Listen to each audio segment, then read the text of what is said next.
Y'all are tapped into the final word with Capo for Christ, Brother G. And today we got part 4, guys, part 4 of Escaping Christian Cults.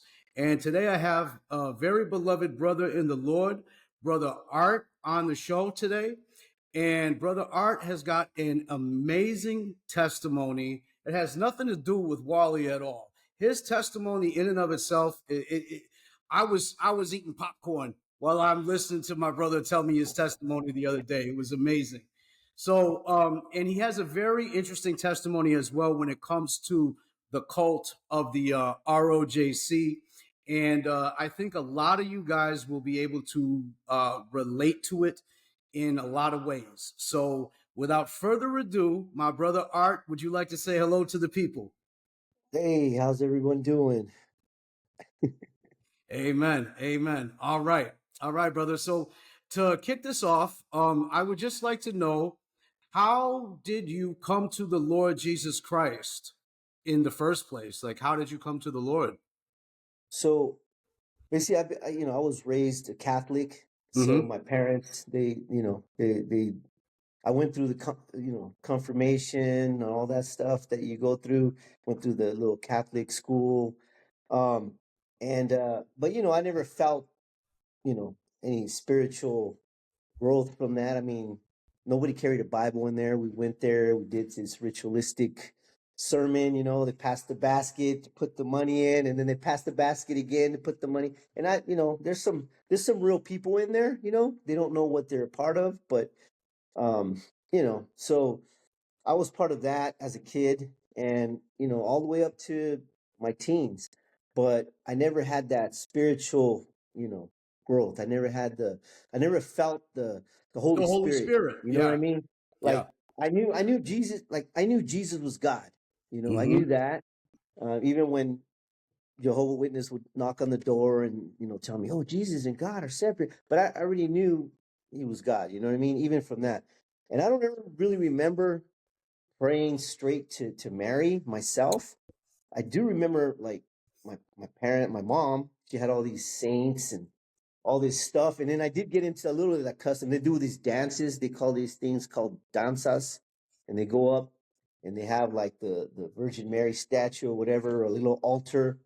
And they do these dances, And I think my mom to this day still does that. Like, they go up on my dad's ranch, and I don't go to that stuff, but they have these little dances. I mean, you try to talk to them, but you can't. Anyway, about the time I was around 16, I started watching ministers on those TBN and all that. And I know a lot of that's false prophets, but they have some real stuff as well. So when they were concentrating on Jesus, and I was also getting a lot of flack, like I was working at this restaurant, fast food joint. And there's like, "Oh, you're Catholic? Oh, you guys, you worship Mary and all that stuff." I was like, "No, I don't worship Mary." And then I was trying to defend it, right? I'm always trying to defend these things.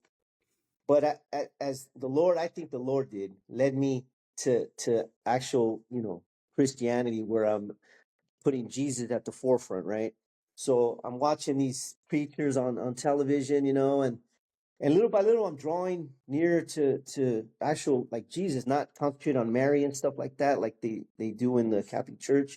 Right. And although I never really prayed to Mary like that, but I always knew all the prayers like that we do, But basically, I started to draw near to Jesus, that I knew was in the name of Jesus. And little by little, man, I was starting, like, something in me said, start reading the Bible, even though I knew nothing about the Bible. I didn't really know nothing about it. And I did have an old, was it Gideon Bible? Yeah, the Gideons. Yeah, they put them in the hotels. Yeah. Yeah, and I had one of those. I don't know where I got it, but it still had the little attachments that it was attached to whatever desk. Someone stole it from there and stole the Bible. right? So I had that, and I was just like, I just started reading from the beginning. I just started reading, and I said, man, I wonder if this stuff is even real, like, But I started reading it, and then I kind of stopped. I try to find like a way, try to find church. Yeah. I ended up going with a friend to a Catholic church again, but again, it was the same old thing, just like this ritualistic, dead type of environment. Everybody's Hmm. like, oh, and so I didn't go in that, and then one day, I think I told you this. One day I was making prank calls. Yes, I Yeah. know, 16 years old, making prank calls. We didn't have the cell phones like everybody does now, right? We had the landlines, so they don't really trace your phone. Very few people had the redial thing that people pay for, but that Yeah. was, this is the late 80s, man. Right. I Right. know I'm dating myself, right? So uh, I'm sitting here on the phone at night. I believe it was a Friday night, and I'm sitting here, crank calling people, going on the phone book, pranking people, like, and making a weird voice, like a demonic voice, like, like some weird stuff. Right. And then I ran into this lady, this lady. She's like, you know what? I could tell you so many things right now, but I think her dad just passed away, and she said my Mm. dad passed away, and you know what I'm gonna do? I'm gonna pray for you. And then, Wow. and I felt awful, man. I felt like so guilty of like what I was doing. I mean, like, what am I doing? I was 16 years old doing prank calls, man. Like, what's going on here? Right. And so like that tripped me out because I knew I had to be concentrating on the word, but here I am making prank calls. Right. So this lady cemented that even more in me, like, hey, what are you doing? Like, God is getting me on track. Like, hey, stop this nonsense. And this lady checked me, Yeah. and she Yeah. said, start reading Matthew, Mark, Luke, and John. And I still kept that voice. An idiot. I was like, okay, like a dummy. I kept it. And I immediately, when I hung up, I was like, that was stupid. I felt so guilty. And I started reading, man. I just started reading.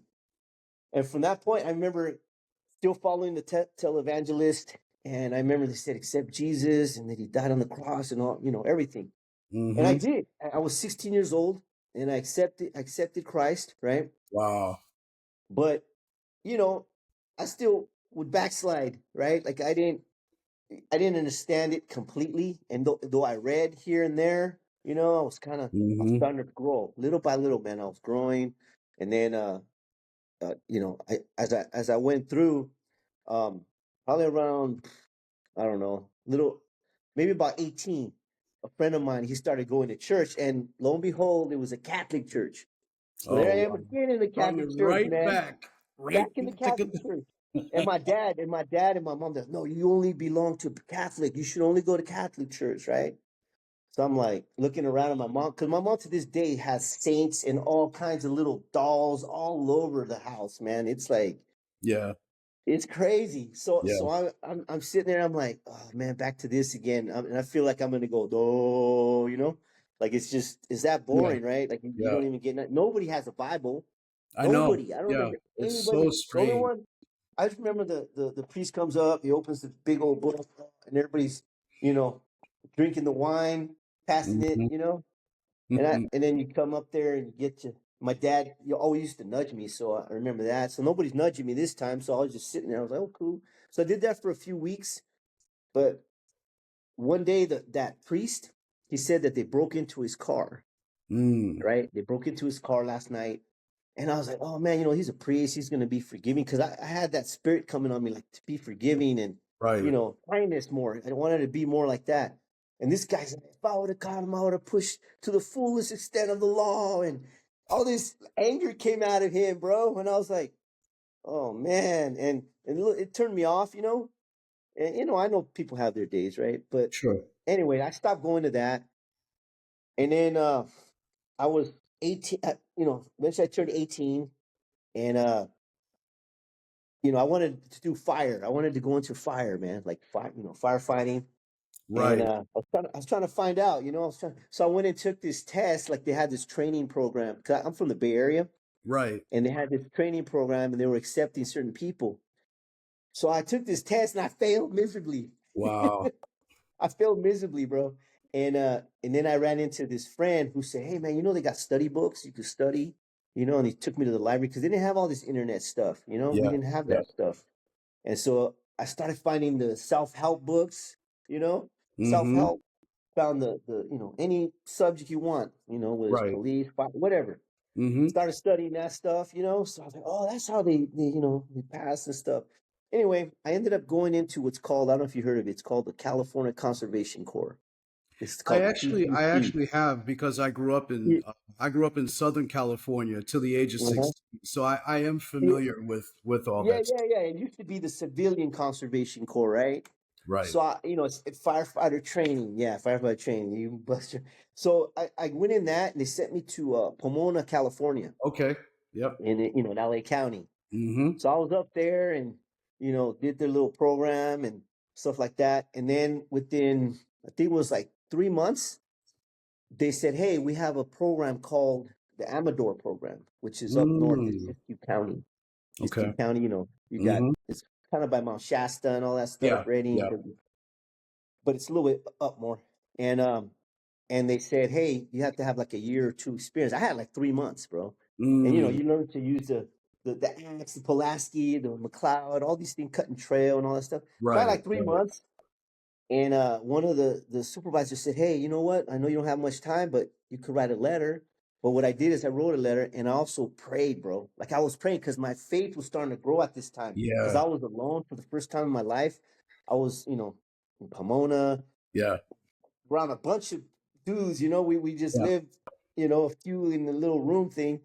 And it's the first time I'd been by myself, Yeah. and they just said, "Hey, it's usually 2 years you have to go there." But that's what I joined that for. I wanted to be in that program. And basically, the Amador program is you live and you sleep and you do everything at a fire station, and they train you for like 8, 9 months. It's good for And discipline. It's good for yeah, discipline to exactly. discipline. At this Yeah. time, I'm going through it. I don't know what I'm going through, but I'm going through it because I have to get up at a certain time. You have to go run in the Right. cold, whatever. You have to run. You have to do all your exercise, and then you can eat, whatever. And so I ended up doing that, and I remember praying with a few other guys that had applied.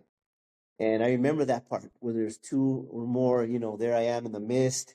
And I Right. remember that, and I said, "Hey, pray." And I was starting to grow, right? And out of all those people, they had a bunch of supervisors that applied to this. And I got picked. They were picking six in the whole state of California. And Wow. I got picked as an alternate, so the seventh. Hey, the Okay. seven. There goes that seven number, Look at right? that, The man. seventh. I was the seventh, but I was an alternate. So if, when those guys take vacation or whatever, or something happens, I get plugged in. But we Right. all go. So they took seven of us from different parts of the state. And my boy Rich, that was there, he also, he believes, and he didn't get picked at first, but he prayed. Said he was crying, and he got picked, right? And we're young, 18. Yeah. Yeah. So we get sent up north, Siskiyou County. You got Wairika, Hornburg, Weed, all those kinds of towns, Montague, all these towns like that up north in the country, real country back then, Mm-hmm. right? 90, 91, all that kind of stuff. Yeah. So we go up there, man, and I'm in this program. I'm in this training program. I'm like 18 years old. I'm like, wow, this is a trip. And all those guys who've been there 2 years, Mm-hmm. 3 years, some were 4 years, Wow. all through. Like they've been there. And I remember like I'd have to keep going back to the conservation corps, which was in Montague, which is not far from there. And it was somebody said, "Hey, you're in the Amador program?" And he goes, "You've only been in the Corps for 3 months?" And he said, "That's an effing miracle. That's an Hmm. effing miracle." And I was like, "You're right." He's like, "How did you do that?" I said, "God." And he goes, "Now I know you're foolish." You know what I mean? Like he Wow. just straight told me. And Yeah. then they had this hate towards me. I wasn't the best. Like I didn't know how to use the tools the best, the change, I was still learning. But I said, "This is God, man. This is who got me here." Like out of all these people, they're like tripping out like 3 months, 4 months. That's possible. You know what I'm saying? But see, Yeah. when God Yeah. opens that door, Right. there's no one that can close it unless God wants to close it. Yep. You know what I mean? So that was one thing that started happening. I was like, I started, in the beginning, God, he'll, he'll start giving you stuff so you can start really cementing your faith. Yep. As you get later in your walk, it doesn't work that way, right? You gotta have a little more, you know what I'm Yeah, talking about. You yeah. have more patience. But he So, starts so, giving, so, in other words, he asked you because it was miraculous for you to only have that short amount of time in yeah, to be picked for that program. So you're mhm, literally like only God. God is the only way yeah, that this could happen. And immediately you yeah, saw the hatred that hmm, people have hmm, hmm, for Jesus Christ. yes. Wow. And get this. So he said, I'm full of it, right? Mm-hmm. And I don't know, after that, he took this dislike towards me. Yeah. Him and a bunch of others are like, oh, you're in the Amador program? Oh, why? You couldn't make it? That's why you're an alternate, But they didn't understand the whole picture, right? Right. And then they would criticize everything I did, because we cut trail, you go in the Mm-hmm. forest, you cut trail, you go up to Humboldt, you go everywhere. Humboldt, man. Yeah. And Humboldt yeah, County. Humboldt Yeah. County, Yeah. bro. I saw a mountain lion pass. This is another story, but anyway, so they, there's like this guy doesn't even know how to use the tools right. I'm like cutting, hey, and they're trying to get real critical, like, hey, you're not making it this even like this, like, what are you talking about? Yeah. So I was getting all of this critique, bro. Like people were just really harsh on me. You know what I mean? And Mm-hmm. even the supervisor, but he took a liking to me later. The harsh Mm-hmm. supervisor we had, and and one time I was late. I got up and I didn't, have my stuff ironed right and my boots. And he's like, "No wonder you're the alternate." Like just I just started getting all this flax, bro. And then I was just like, Right. "Man, I'm getting called the failure," But they don't understand. I was already the alternate, right? Right. But Right. they were trying to choose. They were trying to choose. Hey, which six are we going to keep for that program? And then the other one will still keep them as an alternate. And I remember like we're all competing. We're all competing. Right.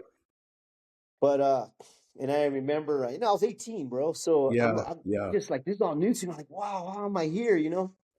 And I just remember that when they picked the people they picked, and they say you're going to be the alternate, and I was the alternate anyways as far as when they picked us, right? Right. And I said, and I remember crying, bro, because I was still immature, I was like crying, and all the way I couldn't hold it. I was like, dang, I really want to do this. I don't care about that stuff now, right? But at the Yeah. time, it was really, I was like, God, how could you do this to me? Like, you know what I mean? But then I started thinking about it at that time as well. I was like, man, maybe these guys can't handle that. Like, they're not there spiritually. Right. They probably won't be able to handle this. I'm not gonna give up. You know what I'm saying? Mm-hmm. And so Mm-hmm. when I went back, when they sent me back to the the Montague Corps, the Mm-hmm. center, everybody, looking at me, oh, I could hear their whisper, there's the alternate, he didn't make it. No, stuff like that. And it's not what it was. So Right. every now and then when those guys take vacation, I still go, right? And so then they Right. start to see, oh dang, that's what's happening. And then get this, man, one of the guys that was in the Corps for 4 years, he was an actual like high hat. They go by hats, right? The colors of Okay. the hat, they Right. represent something. And this guy, they said, hey, you're going in permanent. I was like, what? They're like, because I used to tell everybody, I go, hey, I'm going to be there. I'm going to be in there. And then they're like, okay, that's good. Like looking at me like whatever. But they didn't know why I was saying that. I was Right. saying that because I had my faith in Right. Jesus. And that's straight Amen. up. Like I had, like he built my faith really strong at that time that I was in the Corps, man. So I have to Right. mention that. Right. So, so they just looking at me like I was being arrogant, but I wasn't, because I was trusting Jesus. You know what I mean? And I would even tell those the it's called Cal Fire now. What I got into after, right? Okay. But it was called California Department of Forestry and Fire Protection at that time in the late Mm-hmm. '80s, early '90s. Right. And I said I'm going to be there this season, right? Like this summer, I'm going to be there. Like, okay, yeah, okay, whatever, And what you call it? So they brought me onto the Amador program permanent because that other guy got fired. The guy that was like a higher supervisor, he got Mm-hmm. fired because he drank and he broke a window to try to get in the state. Whatever. Point is that one of the guys that been there for a long time got taken out, Right. and so I Right. got put in. I got put Mm-hmm. in, and it was hard because I was 18, man, and I was about to be 19, but I was like. I was trying really hard, and they had this guy who was a real hard guy, man. Yeah. The guy, like, he just did not like me, bro. He Yeah. just did Yeah. not like me. He even put me one time. He's like, okay. He went with the other guy, and they were going to another station. He goes, I want you to clean this. I want you to polish the brass take off the knobs from the doors, polish this, that, all this stuff, right? So he had me do all this, and then also clean the outside. And so I was doing all that. And I guess when it came back, the other firefighter came and he goes, hey man, he said you didn't do, he said, man, this guy didn't do nothing. I was Hey. busting myself. And then I left the broom out. And when that captain came and he saw me myself, he picked me up because I was like probably maybe 140 pounds. I don't know, 150 pounds. He picked me up, man, against that engine bay. He said, you better not leave a broom out again. I'll fire you at, Yeah, yeah. And he just was out to get me, bro. Wow. But everybody was afraid of this guy. Yeah. And he reminded me of my dad, like strict. So I'm like, man, why is God always putting these tough people in my life, man? Like, can I just get them chill? Right? Like it felt like that. And so as I kept going, this guy, he just called me in the office one day and he goes, and you're doing this wrong, this, and this, and this, and I don't think you're gonna make it. He just looked me straight at you. Maybe you should pick another profession, right? I just busted down, man. I remember I didn't want to cry there, Yeah. So I went into the barracks, went into my bed. It was after 5, because after 5 you could kind of do your own thing, but you got to stay there. Right, right. And I just remember crying and calling out to God, bro. And I said, Jesus, help me in this situation. Help me with this guy. I don't know what's going on. Please help me. This is straight up. And I was crying, bro, on my own. Nobody saw me. And everybody said, hey, man, that's how he is, man. He's strict. And his battalion, the one that was in charge of him, I believe it was one of the battalion chiefs. He said, man, he even talked to me. He goes, hey, I'm his supervisor and I'm intimidated by him. This is how bad it was. So I cried out to God, bro. And get this, man. A couple of days later, he takes me. Now he takes me. I have to go to another station. We have to help out over there and, whatever. Because you always go to different stations and you do trainings, whatever. And so he left somebody else there. And then they had me like do some stuff at that station, and I cleaned it up and did all this stuff. And they say, hey man, he's a good worker. And on the way back, bro, he goes, the captain goes, just remember to do a good job for everybody. And then as he was going, he stopped at a store, a little hick store, a little Bob's Market. I don't know what it was. And he got me a soda and a sandwich, bro. He's out here. And I took it, and then he was just taking me under his wing, bro. Yeah. And he was being really cool. For the next days, he's being really cool, man. And I told people what happened. I told the other firefighters what happened. He's like, what? He never does that. He never does that for anybody.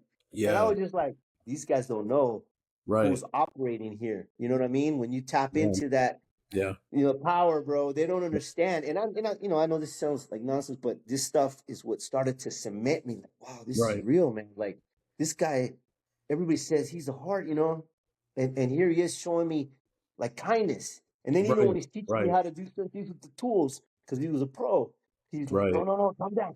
It's like this, He started taking that, right? Wow. And little by little, man, everybody's tripping out. Like, what? How's this happening? But then, like, of course, I started not praying as much. I started disconnecting the line with God again. And this guy is in a bad mood, because when he gets in a bad mood, man, he's like a monster, dude. He comes in, he's angry at everybody, he's yelling at everybody. And we had just saw him throw the garbage can and kick it as he threw something in there. And he kicked it down, and he's yelling at everybody. And then I guess he left home early that day. So one of the guys dug in the can and found a letter. And it was from his girlfriend. Breaking up with him. Bro. Wow. So, so now we had this situation where he's in a bad mood. But thank God they moved me to the main headquarters, which was in Wairika, later. Yeah. But I'll tell you another story about that. So that was that season, right? And then you come back. You go, it's seasonal. Right. So the next season I decided to come back, right? Mm-hmm. And I gotta say this. So I go there, and there's this girl that unfortunately the captain and her, having some kind of whatever. Mm-hmm. I didn't know this. So everybody's like quiet around her, and she's treating everybody like crap. She's being mean to everybody and just doing whatever she wants. And so one day I go, what the heck is this? I was stupid. I was 19. So I didn't know the politics, how that works. So one day she's like, here, clean all this mess. We came back from like a little fire. It was clean the mast and wash the hose and all. Well, aren't you going to help me? You need to help me too. And after that, she just looked at me, bro. And And everybody's, oh, you did that. That's good. That's good. You did that. And I was like, okay, what's going on here? And then next thing you know, man, that captain's treating me like this other captain that was cool with me, treating me like garbage, man. I'm like, what? And then Wow. I find out, yes, they're, Yeah. together and So blah, blah, blah. he thought maybe you were trying to make a play for his girl or something or I whatever. don't know. I think she told Get him that weird, man. People can get yeah, very strange. Yeah. but check this out. I got to tell you the part what I'm getting to here now. So then there's this town called McLeod. I don't Mm-hmm. know if you guys know. It's like off of 99 going towards Reno, but it's a small town. I don't know how big it is now, but it's in the forest. It's the Klamath Mm-hmm. forest, all that stuff. Mm-hmm. So I'm right Just so smack in the the middle. audience knows, I want to just interject real quick. This is kind of not in the same area, but in the general vicinity of where the great redwoods are in California, Mhm, kind of like where Bohemian Grove is, where they do all that weird stuff. mhm, mhm. Not that you're in that area, but No. it's that type of environment where it's absolutely gorgeous. Because Yes. if Yes. people haven't seen the actual redwoods of California, Yeah. Northern California in particular, Yeah. like they don't Lots. really know how gorgeous it is Yeah. in just the the spiritual energy that's there. You cannot deny it. Like it's in the air, you know. Hmm. Yeah. Hmm. So Yeah. No. No. It's yeah. it's it's nice, man. And you know, like literally, when I would wake up when I was in weed, I could see Mount Shasta Mm, through the window. wow, So like you that's literally beautiful. see the volcano, bro, Mount Shasta Right, with the snow cap, whatever on the top. And right, there was, I know there was people that practiced like witchcraft there. Like there right, was stuff right. that was going on, but I didn't really know a lot Yeah, about that stuff. yeah, They would invite us to go out in the wood, and screw it. I didn't really go to that. yeah, But yeah. anyway, so the next season, I'm at Wairika. I'm like, cool. I'm in the city. I'm in the town, even though it's small Wairika, Right. and I didn't have a car, right? So I'm like, oh, this is cool. I'm able to be here. And what happened, man, is they said the following people are going to McLeod, and I was like, they named me and a few others. And I heard that that girl had told the captain who they want to be sent to McLeod. Basically, the Right. screw ups, right? Supposedly the screw ups. Me, this other guy, Lacunza, he was like American Indian guy. He was Yeah. funny. And this other guy, they shipped us off to McLeod, bro, in the middle of the forest, bro, up there, you Wow. know? And now I'm far away from everything. I have no car. So on my days off, I stayed at the station.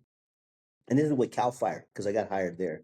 And so Right. now I'm in that station, and we're in the middle of the woods. And I remember the captain saying, "Hey, don't get up early and try to take a run or anything like that because you get eaten by a bear or mountain lion." And I was Wow. laughing. I was like, ah, ha Yeah. ha, yeah, whatever. Till I saw the bear, and then till I saw the mountain lion right, like crossing like not even 30 feet from me in the daytime, Yeah. and our station's right in the forest. So I'm like, oh man, this is serious. This is serious stuff. So I'm hating that I'm in the middle of nowhere, Right. right? And I mean, I have cool captains, everything. They're really cool. But man, it was like, oh man, and I can't just really like I did roam, but I was kind of weary because there's so many animals. I'm like in the forest, bro, like in that Yeah. Yeah. untapped area. Just that station is there. And matter of fact, we even had to dig so they can get a line going, an electrical line, Right. you Right. know. Yeah. So we saw the mountain lions coming by. He just tells us, calm down, whatever. So anyway, I was kind of miserable. I was like, man, I hate this. I hate being here. Get this, man. They said, hey, one person is going to switch. One person is going to switch with that certain girl. That girl that's Mm, at that sleeping with that captain. Let's yeah. just say what it is. They said somebody has to switch because one of the higher ups walked in as she's feeding him grapes. You know what I'm saying? Feeding him grapes, bro. So he said, "Oh no!" And I got it firsthand from some of the guys that were there, right? So Yeah. they said he was feeding him grapes. So now they have to. They said she either gets fired or we transfer her. Wow. That was his choice, Wow. and they had to be transferred with somebody from McLeod. So they had to send Okay. her to Bum Fudge, Egypt, right? Yeah. That same person who said who she wanted to go to the middle of nowhere is Wow. getting now her reward for doing that. Right. she's now being sent back to the area she sent all of us, right? Yeah. And Yeah. it's funny because they said this other girl was supposed to switch with her, this other Mm. girl that was with us, but she didn't want to go. And something told me, hey, I'll go. And then, you will? And they immediately said, yeah, you can go. And I remember the day she came, she looked like she had been crying. And I don't like anybody's downfall or nothing like that, Right. But it was just a trip for her to see me and see that I'm the one going back there and she's coming here. Yeah. Yeah. And she was just so like distraught, Wow. right? And I went back. And then when I went back, I mean, the captain was tripping. He's kind of quiet around me now, but then he started being more cool with me. Yeah. But it was a trip to see that person who was the one that said, hey, send them over there. That I Right. was able to go back Right. to, the city, like Yeah. normal life, Yeah. bro. Yeah. So That's that was a trip for me. And that cemented more on God, because I was asking God, like, hey, why am I, why am I yeah. here? Why am I I'm going to get eaten up here, man. Right. Right. So it sent Hey, me back. So that was a little bit of that, and yeah. it all that stuff cemented my faith, bro. Like, I know it Sure. sounds trivial now, like especially for people who are, you know, further in the faith, but I'm just telling you how I started to really see, man, God doesn't play, man. God is Right. real. Like, you go away from him, he'll bring you back, right? He'll do Yeah. stuff that Yeah. you Oh think, yeah. but you always have it in your mind. You're like, oh man, this is real. So he brought me back to that. So I was really cemented now. I was getting that going away to the core and the Cal Fire really like cemented, like, God is real, man. Yeah. You It gave know? you a great foundation. It gave you a great Yes. And foundation. and time alone, like away from everybody, and I would pray and Absolutely. start reading. I still Yeah. have my little quirks, Yeah. people would trip, like, why don't I want to go, go to this place or that place, and I, Right. try to tell them, but they don't Right. understand. Like, and even my friend Rich, man, he tried to hook me up with some girl. I'm like, no, I Yeah. don't want to get hooked up with no Yeah. girl. And when he took me there, I just kind of ignored the girl. I said hi, whatever, but I was trying to ignore her.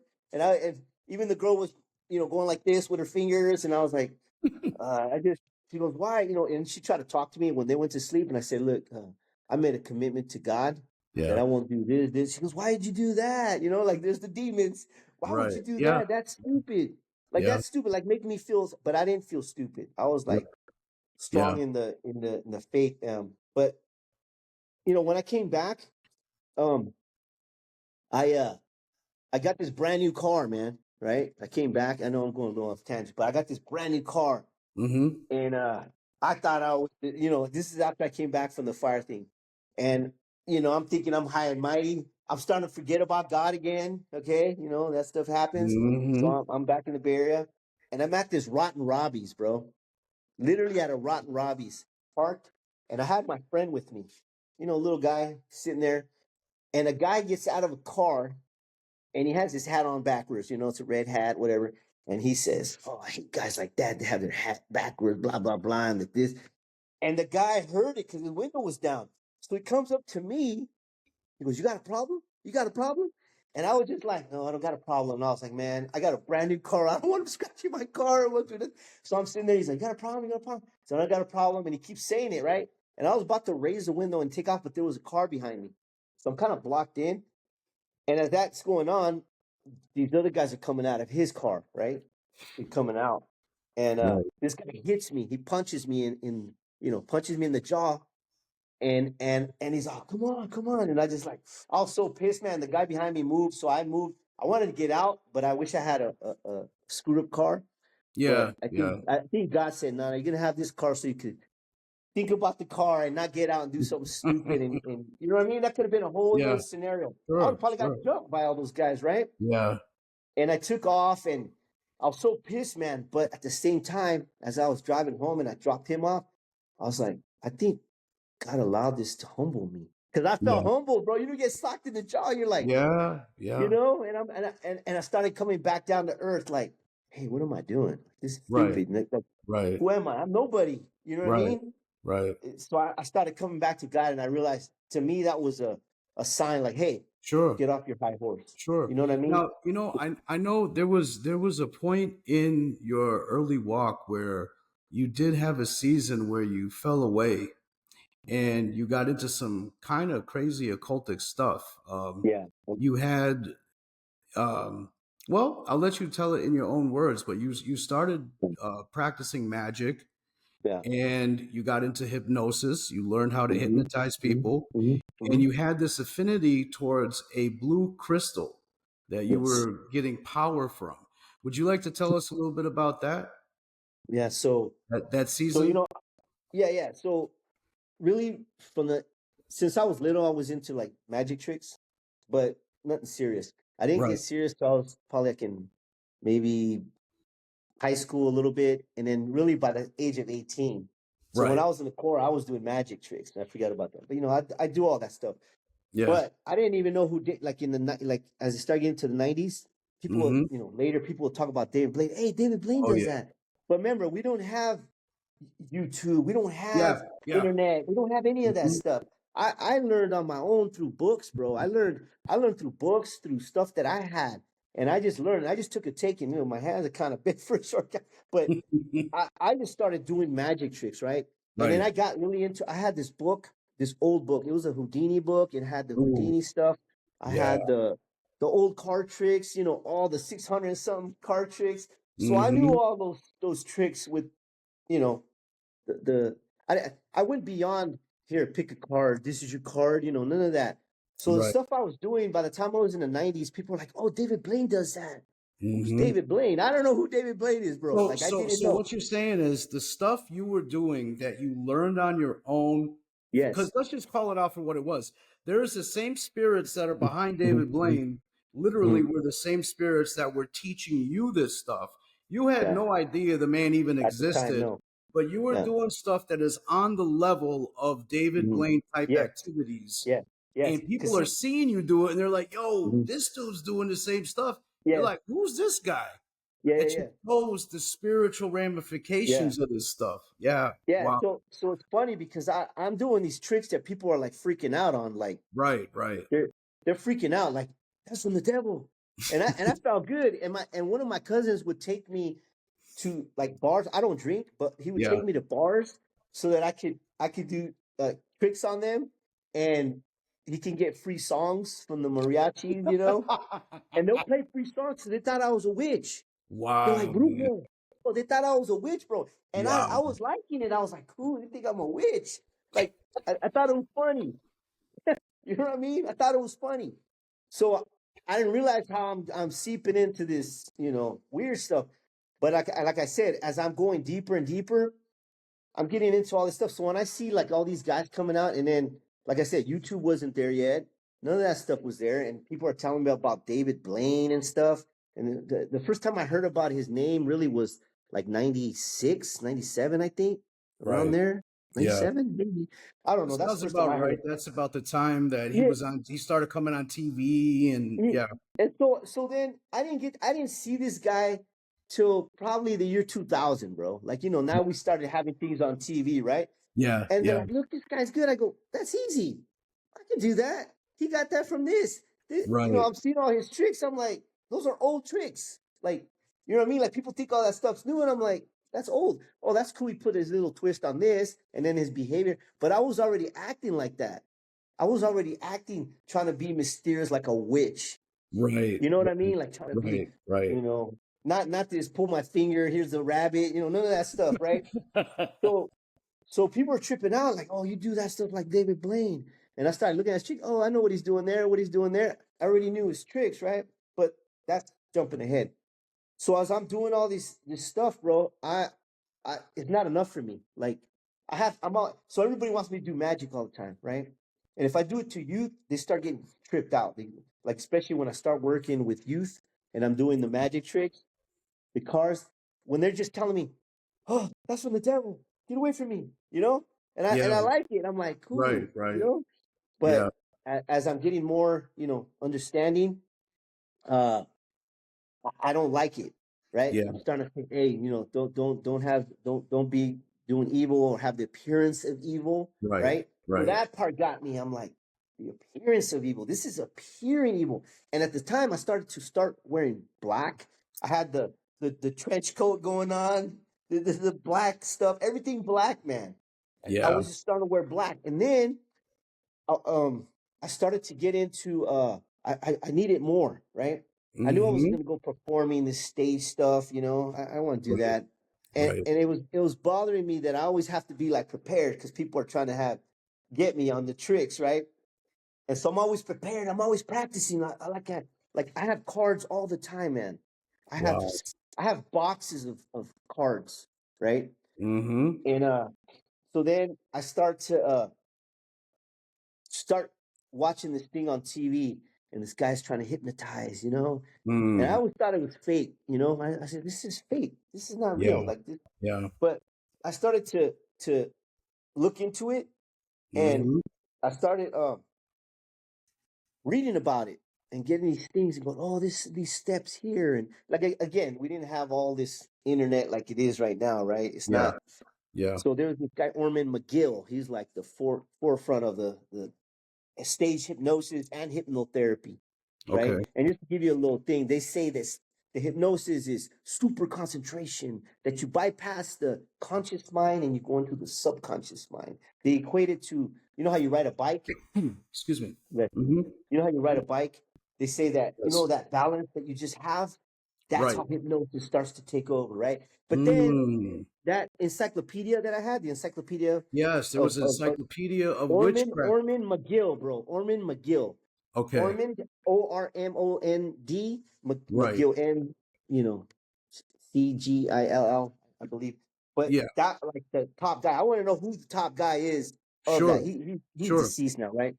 So I get into that, bro. And any teachings that come directly from that guy, right? And then I start reading his stuff. And he says, yeah, super concentration, blah, blah, blah. Then he goes on to say, we don't really know what it is. Wow.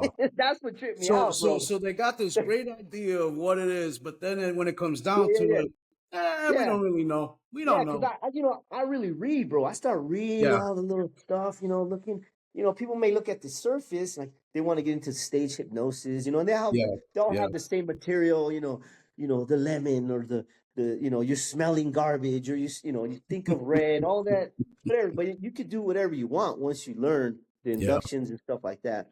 So I started to learn, and I was like, I can do this if it's real, right?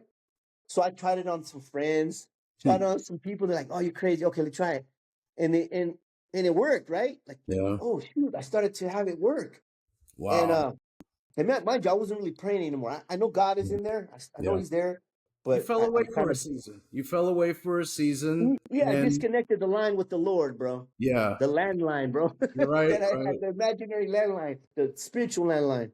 So so here I am, man. I'm like, I know that you need some. I know all the methods that you have to hypnotize groups and all that. You know, you can put your hand, whatever. You could use the little sound thing, whatever gets them to start concentrating on this to so-called bypass the Right. conscious mind, right? Right. I like to use the pendulum method, but I Mm. used to use the quarter, but then I heard about crystals, Mm-hmm. and lo and behold, my one of my brothers, he's into collecting all those little electric balls and all this weird stuff. He had this blue crystal, and I was in his room. I was like, "Oh, that's cool."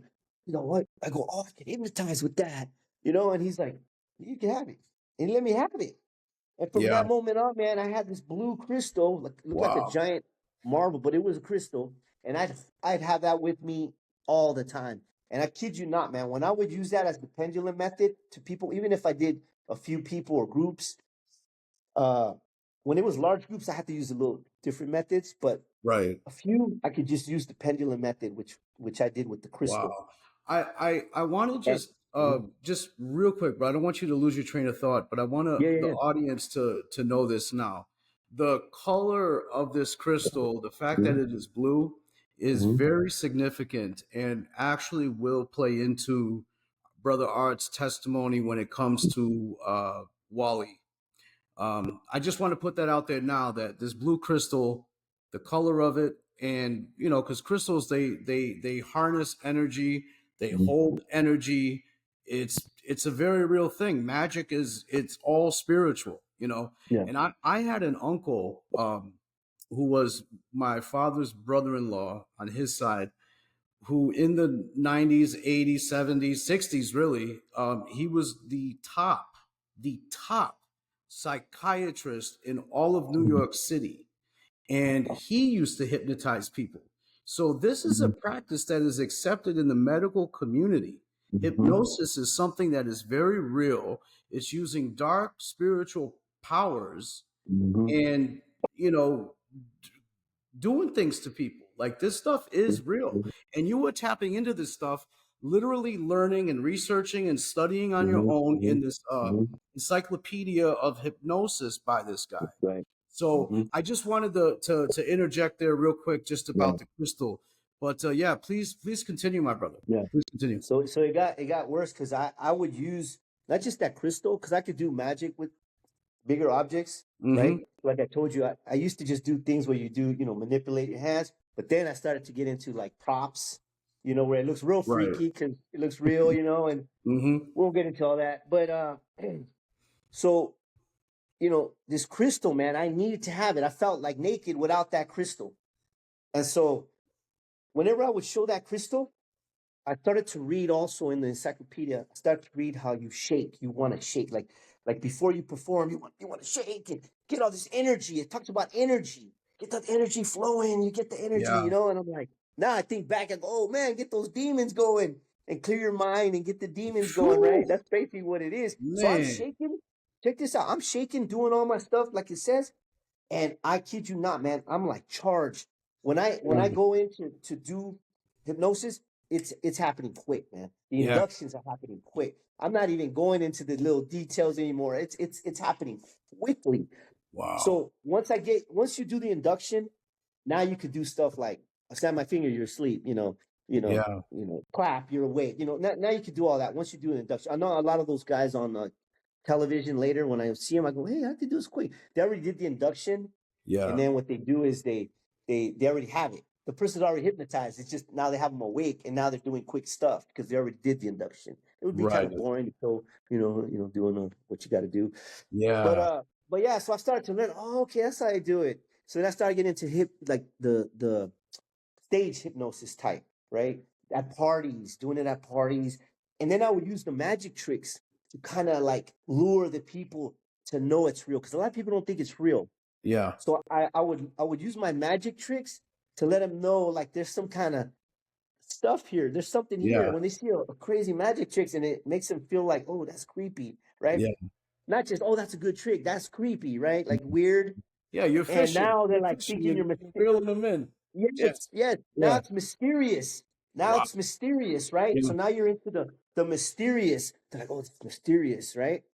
And now you can start, hey, somebody brings out, hey, he hypnotizes.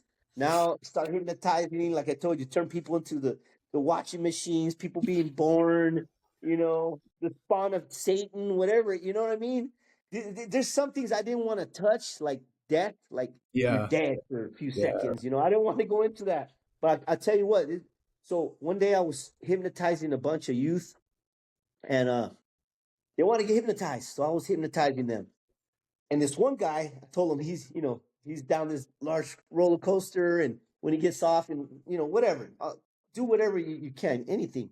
And then I told him there's like the hive of killer bees around him. He's running; they're all running because I told him the same thing. Wow. So they're running everywhere and screaming, hitting things. Man, it was just chaos.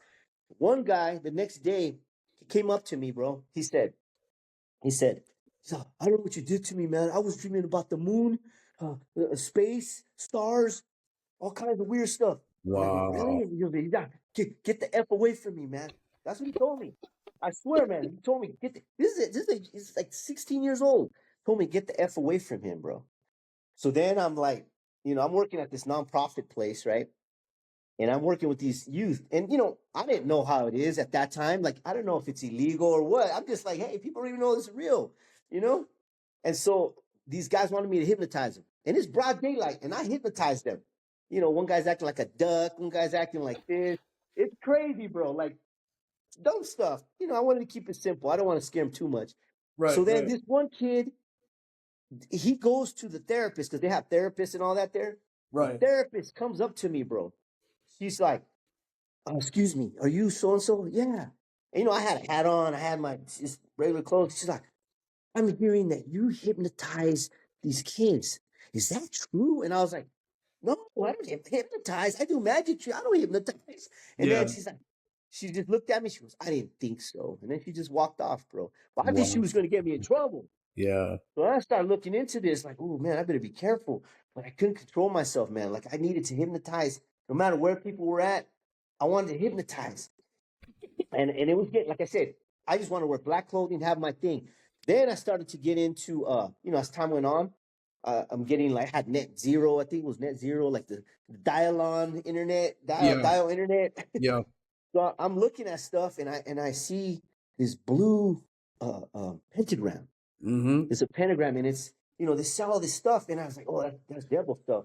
But Yeah. then as the person's talking, they're saying, oh no, this is the elements of the earth, wind, fire, water, whatever. And I'm Sure. like, that makes sense, because I wanted that medallion, I wanted that pentagram, because Yeah. I wanted to hang it around me.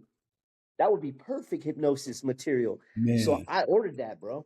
And it Wow. came with some other stuff, but I kept that. So now I would Right. have that. And if I'm in public, it's depending on where I'm at, have it in my pocket and then put it out. But black clothing, man, that's one thing I wanted to have all the time. And so now I was using this medallion along with my crystal, and now Wow. people are like intrigued by it, because you want them to get the attention, right? You want to catch their Sure. attention Sure. on whatever it is, whether it's a sound or noise, a visual. And just doing it impromptu, you want to have these type of objects, right? And again, it was blue, kind of the same color, this Mm-hmm. blue medallion, bro, but it was a pentagram. And I said, no, no, oh, that's the devil. No, no, that's not the devil. Then I started doing hypnosis at functions, and aunts and cousins come, hey man, that's of the devil. That's of the devil. I'm like, man, get out of here, I'm like, this is not of the devil, man. This is something I like. I don't even have to practice anymore. I don't have to Right. practice magic anymore. Like, I don't Right. care about magic tricks anymore. This is cool, right? It's another level. You got to another Yeah, it's another level level in for your me. Yeah, occultic. like it felt like, oh, this is cool. I don't even have to carry all these props with me. Right. Have stuff all in. You know what I'm saying? All Right. Right. big. So all these people, they're breaking it's hitting my conscience. It's hitting the spirits, hitting me, like knowing, like, hey, there's something wrong here, because Yeah. the way things were going, and I said, man, how is this really working? Right. Maybe this might be spiritual, like. But I Right. said, I don't see anything that says that. But little by little, man, people would come up to me. That's of the devil. Stop doing that. That's of the devil. Then I would read some stuff, and I would turn it, because I don't want to hear that. I don't want to hear it, Yeah. man. Yeah. Kind of like like a lot of people, when they're following something or someone, they don't want to hear it, right? You just want to follow whatever it is. And so I continue, man. I get deeper into that, and then this is the part, man. So I'm like questioning, is this evil, right? Mhm. And I'm thinking, man, I'm reading stuff, it's saying it's of the devil. And then I'm hearing about enchantment. And then I'm seeing, hey, this is a synonym for enchantment, hypnosis.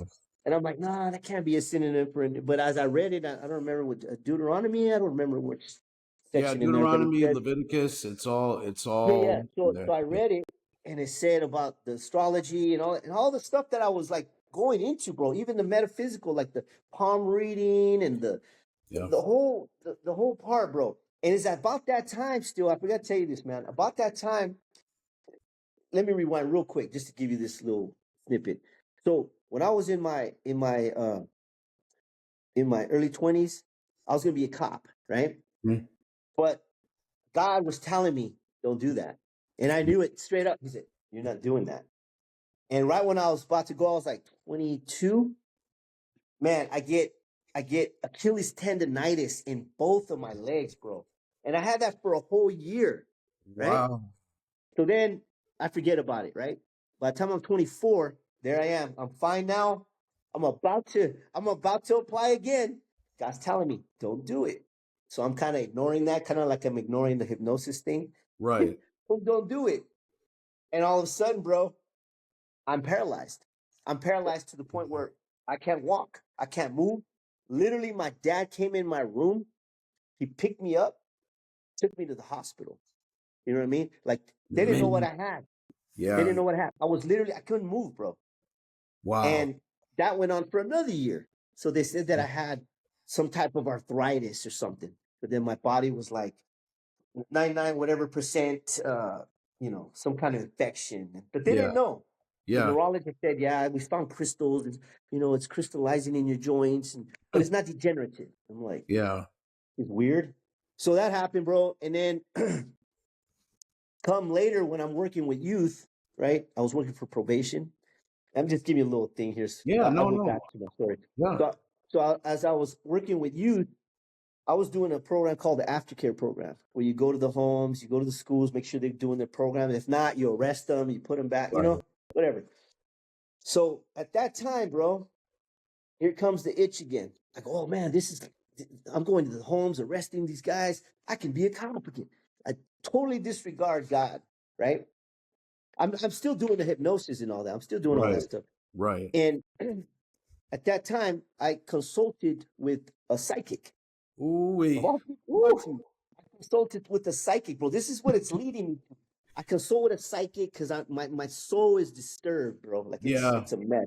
Yeah. And again, I know God's there, and now I'm just falling away again, bro. After all the stuff I'm seeing, bro, like here I Yeah. am consulting a psychic. Oof. And the guy, he just says, well, yeah, you could be a cop. Yeah, yeah, you study? Yeah, yeah. So I'm like, okay, he's affirming my stuff that I already know, but that's not some great revelation, right? Yeah. So I go ahead and I go into the police, bro. Even though Wow. God's telling me don't do it. Yeah. And get this, even though my mom's Catholic, whatever my mom's a strong, she prays strong, right? Like she's Yeah. a Yeah. true, faith person. And she didn't like it. See? And I go, oh man, my mom's against this. She doesn't like this. So I did become a cop. I became a cop, Right. and when I was in the street, man, I hated my life. Yeah. The first 2 weeks I was there in the street after the academy, first 2 weeks in the street, I go, I can't deal with this. Like you do your training and then you're in the street, right? With the FTO and all that. And when I was in there, man, bro, I was miserable. And I just recall when we were in the table when they said, hey, why are you here? Why do you want to do this? Why do you want to do this? Before we went in the academy, to help. I know what you're going to say, to help people, right? I'm going to tell you right now, if that's your only reason, that's not the reason. This is a very hostile, negative, daily negativity every day of your life. And he said, and we won't blame you if you guys walk off right now. And I had that in my head, like, I need to walk off. And I know God was telling me, you were not here, right? So as I'm there, bro, I'm seeing things that, they're not nice, and I don't know if it's every department, whatever. It's what I experienced. Yeah. Some stuff that my conscience can't take. Yeah. You know what I'm saying?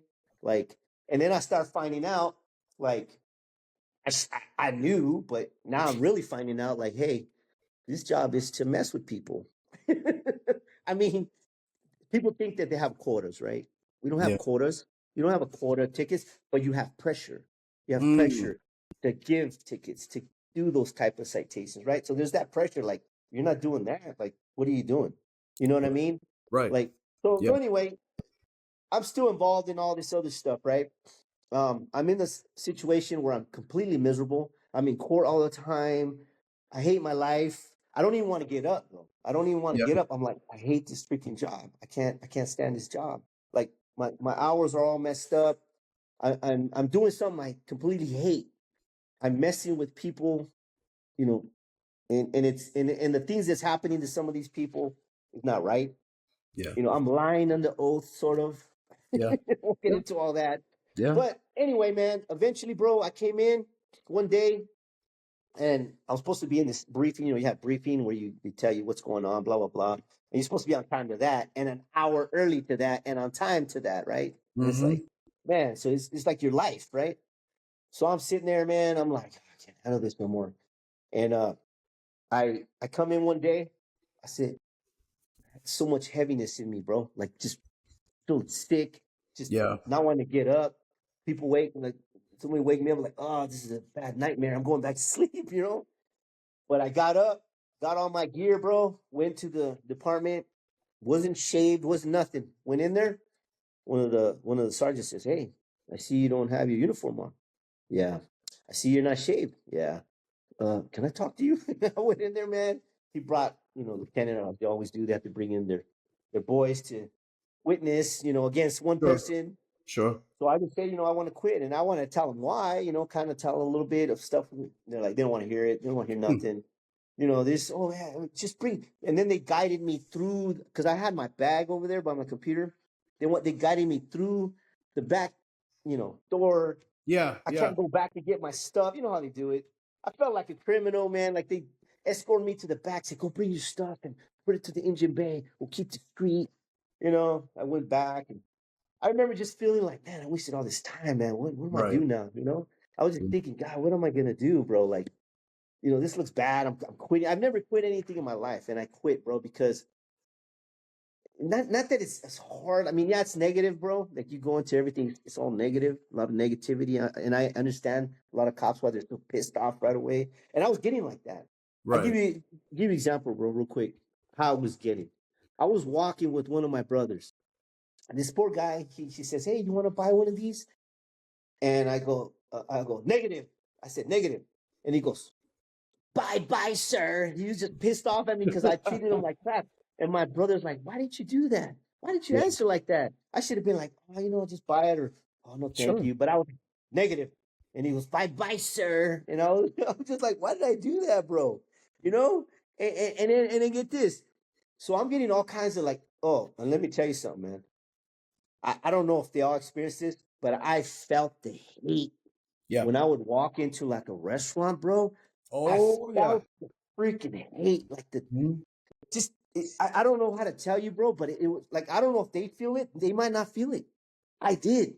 I felt the hate, like everywhere. Like it just felt like everybody hated my guts.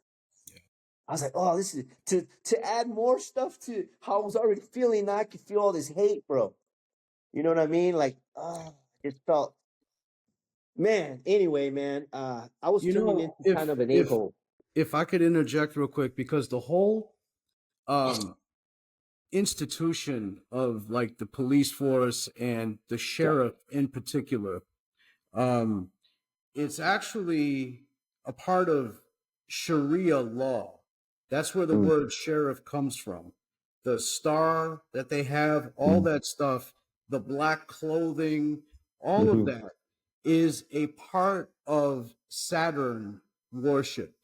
And Yeah. it's so discreet and put into society to where people don't even know that. They don't realize Yeah. it. But that is the spirit that all of those institutions are serving. And you know how in Romans it tells us how Jesus, one man, Mm, died mm, for all. He took all the mm, sins of mankind mm. upon himself. That's a universal law of sorts in how things work, because all the wrongs that the institution of the police force has done to people gets Mhm. cast onto individual officers that aren't inherently bad. But all that hate, like you said, that you felt, Mhm. Mhm. everything that might have been done wrong to them, to their loved ones, their families, they're projecting that all Mhm. on you Mhm. now because you're in Yeah. front of them, Yeah. and whether you're a good cop or a bad cop, Mm. they're going to project that hate Yeah. onto. Yeah. And when it's stemmed from an ancient Roman Saturnalian worship that goes even Mm. back before Rome, it goes back to the time of the Medes, it goes Yeah. back to the time of the Assyrians, to Nimrod. That's really the Yeah. origins of all this stuff.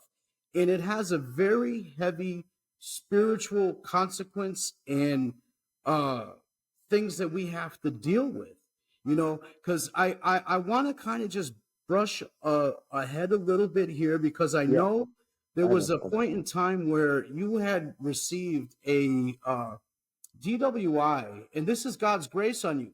You don't drink. You didn't drink. You weren't a drinker, Yeah. Yeah. Yeah. but you had received the a DWI. And can you just tell the people, like, what was your blood alcohol content from that? So yeah. So I didn't get a DWI, but what I got was I went with some friends to it was like a bar, kind of like a dance Right, bar type deal. I don't right, dance. I don't right. drink. Yep. So here I am, bro, out of my element, and they're all dancing, and I'm sitting there looking dumb. I'm like, okay, I'm sitting at this little bar thing. Why am I here? I don't know. But there I was, man. I think the devil got me, bro. Isolated in a spot, and I was feeling so awkward because people were just looking at me, and I'm just sitting there, you know. So I said, "Hey, give me a shot of this." It was tequila. I don't know what it was, and I took a shot. It's okay. I'm starting to feel better after a little while. Took another shot, another shot, another shot, and next thing you know, man, according to the witnesses, my friends, uh, I fell, and the bouncers came, and they pretty much scraped me out of there, bro. Like they were dragging me. That's why I have a big cut on the back of my head. They dragged me out and left me outside. And mind you, it's probably like 1 a.m. Left me outside like I'm just a drunk, right? And as one of my friends came out, she's like, "Oh my God, I need to get him in. Something's wrong with him." And then there was an undercover cop there, an undercover cop. And he said, "Hey, do you need help getting him in the car or whatever? Maybe he just needs to, you need to get him in the car and I could help you." And at that moment, I started to convulse. Wow. I was convulsing. So he immediately called 911. Trauma center's not too far from there. And I woke up a few days later, man, like fighting because I guess they were trying to readjust the tube, and they were already trying to Right. call my family that I was done. That I had a blood alcohol of 3 point something, like Point 0.36, I think you told me it was. yeah, 0.36, three yeah. something, and it was high, and they said I should have been dead. I was Oh, in a yeah. coma. I was in Yeah. a coma, and I still have my blue crystal though, bro. I have my crystal, and I have my pentagram. I had a bunch Man. of other stuff, of other, you know, witchcraft Paraphernalia. Yeah. paraphernalia, if you Yeah. will. You know what I'm saying? So it was interesting that was all going on, and pretty much, some of my family was there. That I was gonna die. That I was done. That was it. I was there with a tube. But when I came to, and I was fighting because I just felt like these people throwing this. I don't know where I was at. I Yeah. was fighting, broke up their Yeah. bands, whatever they had me on, and they put me back under. And then when I came to, all these doctors, nurses, oh, they want to shake my hand, like, "You made it. Oh, you made it. You were close to dying. You were almost gone." Yeah. Like, I was like, "Man, it was that bad?" Like, man, I was just drinking one day, and the devil took that opportunity Yeah. to try to take me out. And had I died like a dog drunk there, I would have went to hell, man. Yeah.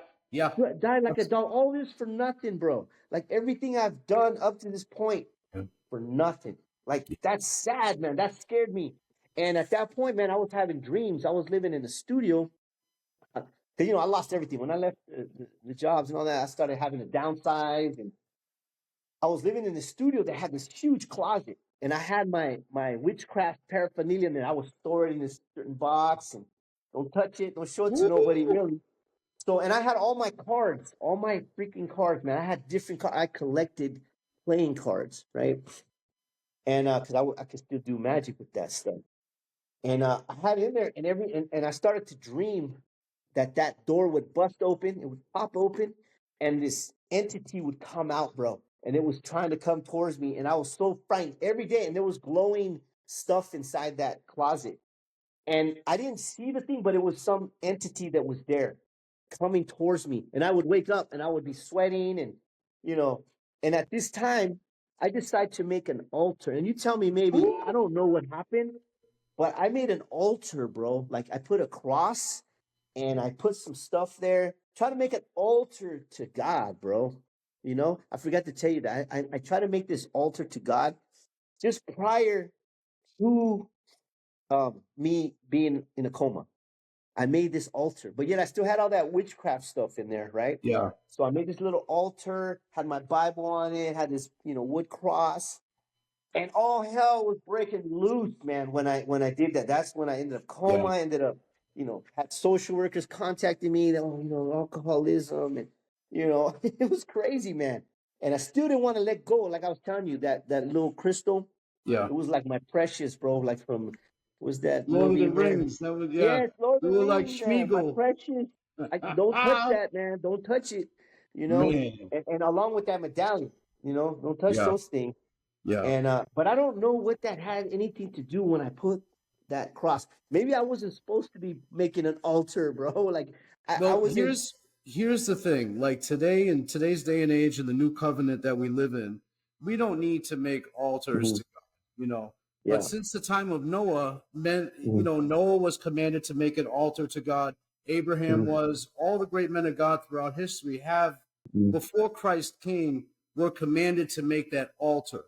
And here's the reason: they were commanded to do it with unhewn stones, rocks that were not touched by a chisel and hammer, Hmm. something that was natural, that God made, that man did not interact with. Okay.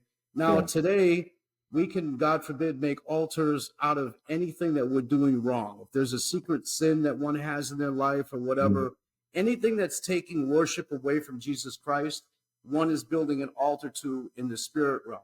Now, in certain Hmm. practices like Santeria and voodoo and other things, what they will do is they will use God's word. Okay.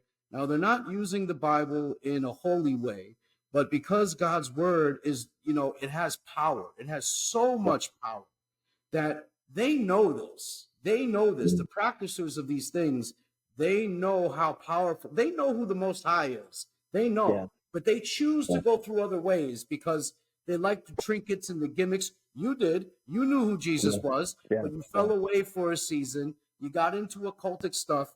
But what happens is, because of the power of God that is in his word, when they take the Bible or a cross or any other type of effigy, that's why God told us all the way back in Yeah. Exodus to not have a graven image.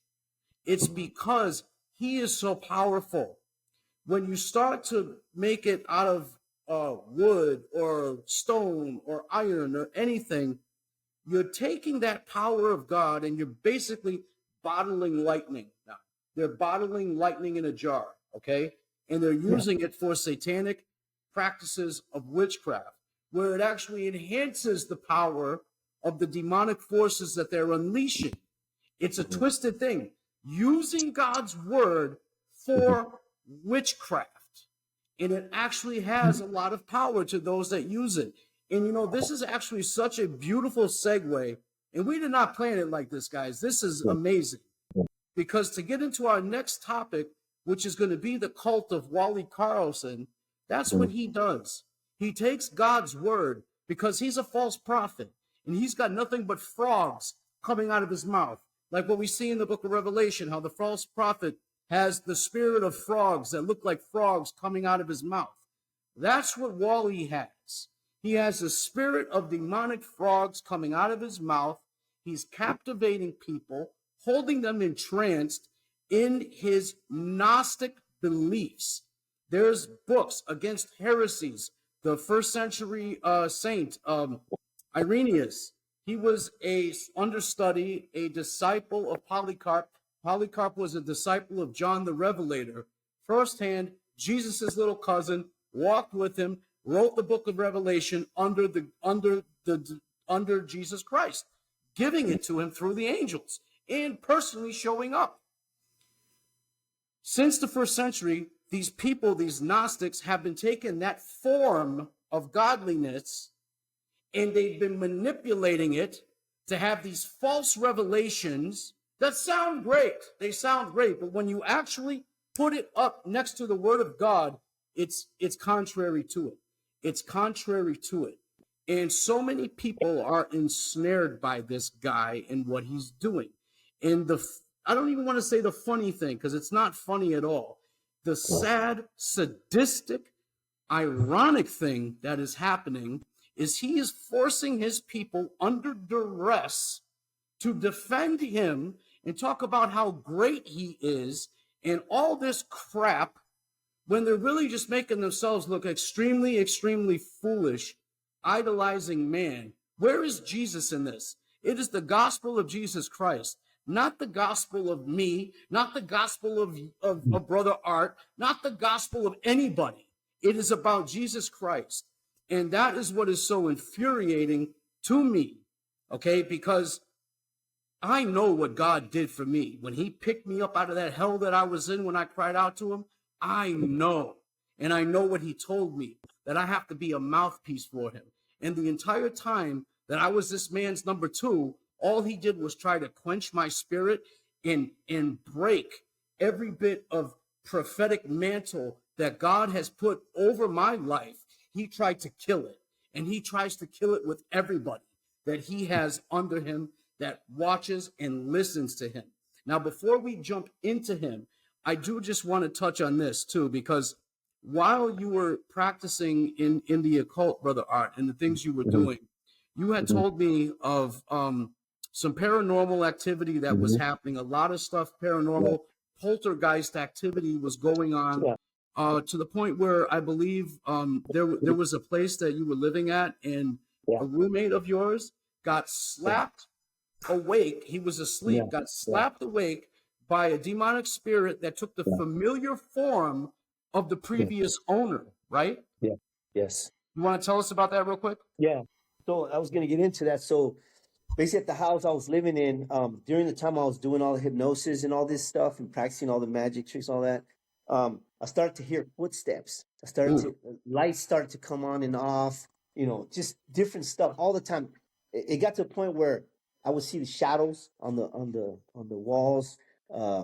We had flies everywhere, little leaks like that were happening on the brand new roof. Like, what? And then I call the roof people. They check. There's no leaks. They don't know what that is. Seeping all over the ceilings. They even went into the crawl space. They couldn't find anything. They didn't know what that was. It was like something out of like a horror movie, man. Like these stains just appearing, bro. And flies, man. One, I forgot to tell you about the roaches. Yeah. I had a clean house. The roaches, the Asian roaches, the huge ones. For some reason, they started appearing all over my house, like literally in the tub, in the shower, everywhere. Like, I'm going to tell you that. There's roaches everywhere, along with this. And I kept the house clean, bro. I hardly ever opened the thing. I had the little seals under the doors, And it got to the point where, I had a landline, and the landline, I got a phone, and I had a private number, like confidential number. And I got the phone call, and I heard the voicemail, but nothing was on the voicemail. But when I played the voicemail, it said, and I played it again, and I said, oh, and I was like, what is this? And it sounded like, I'll get you. So I called my brother to see what he hears. He said, yeah, it sounds like I'll get you, And he's like, oh, it might be some kind of distortion and this and that. But it did sound like a different realm. It didn't sound like a normal. And then I kept getting these phone calls from that landline. And it would be on the messages, Chuck, but like in a different. So I'm getting, at the same time, I'm getting lights that just come on, footsteps. At night, I could hear the light switches, just turning off, the footsteps constantly, right? It was driving me crazy, man. Yeah. And one day I was sitting downstairs, and I saw the shadow in the it was like 3 p.m. I saw the shadow come on the hallway, and I heard the footsteps, and I go, I'm gonna catch whoever's coming in my house. I ran towards that hallway because it was a pretty big house. I ran in the hallway. I saw this door that I had connected to the garage. The door that connects to the garage is one of those heavy doors that just goes one way. Like if you open it, it slams right away. Yeah. There's no way you can, And so it popped open, and it just stayed open from whatever ran in there. And I was shouting, who the heck, shouting all kinds of stuff. And then the door just slammed, bro. So I went in there. I had my weapon and everything. Looking in there, everything's closed. It smelled like smoke, like somebody was smoking a cigar, like a heavy cigar, bro. I have seals underneath the door, so it's not really. So I ran outside to see if anybody's smoking. Nobody, man. It's quiet out there. I'm on a cul-de-sac, right? Nobody. I can see nobody. I checked my whole house. Now I'm a little freaked out, man. I'm like, okay, I think I'm going crazy. I'm doing hypnosis. I'm doing all this stuff. Maybe I'm in some trance, bro. Like, I don't know. But then the person I was living with said, when they told me, hey, man, I've been hearing footsteps and all that. When you go to work, bro, I think that you're back. And so I'm like, hey, are you there? I thought somebody broke in, but I've been hearing footsteps and somebody's in the house. Oh, no, man, you're just imagining it. You're in here in this big house by yourself, blah, blah, blah. I don't want to tell them, you know what I mean? I was like, I don't want to tell them.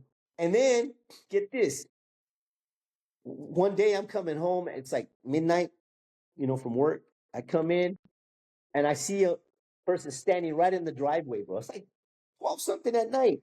I'm like, oh, what are you doing out here? It's like, oh, no, I was getting attacked, man. There was this little Asian man with the black suit standing over me, man, slapping me and laughing. I'm like, what? You were dreaming? No, it was real, man. It was real.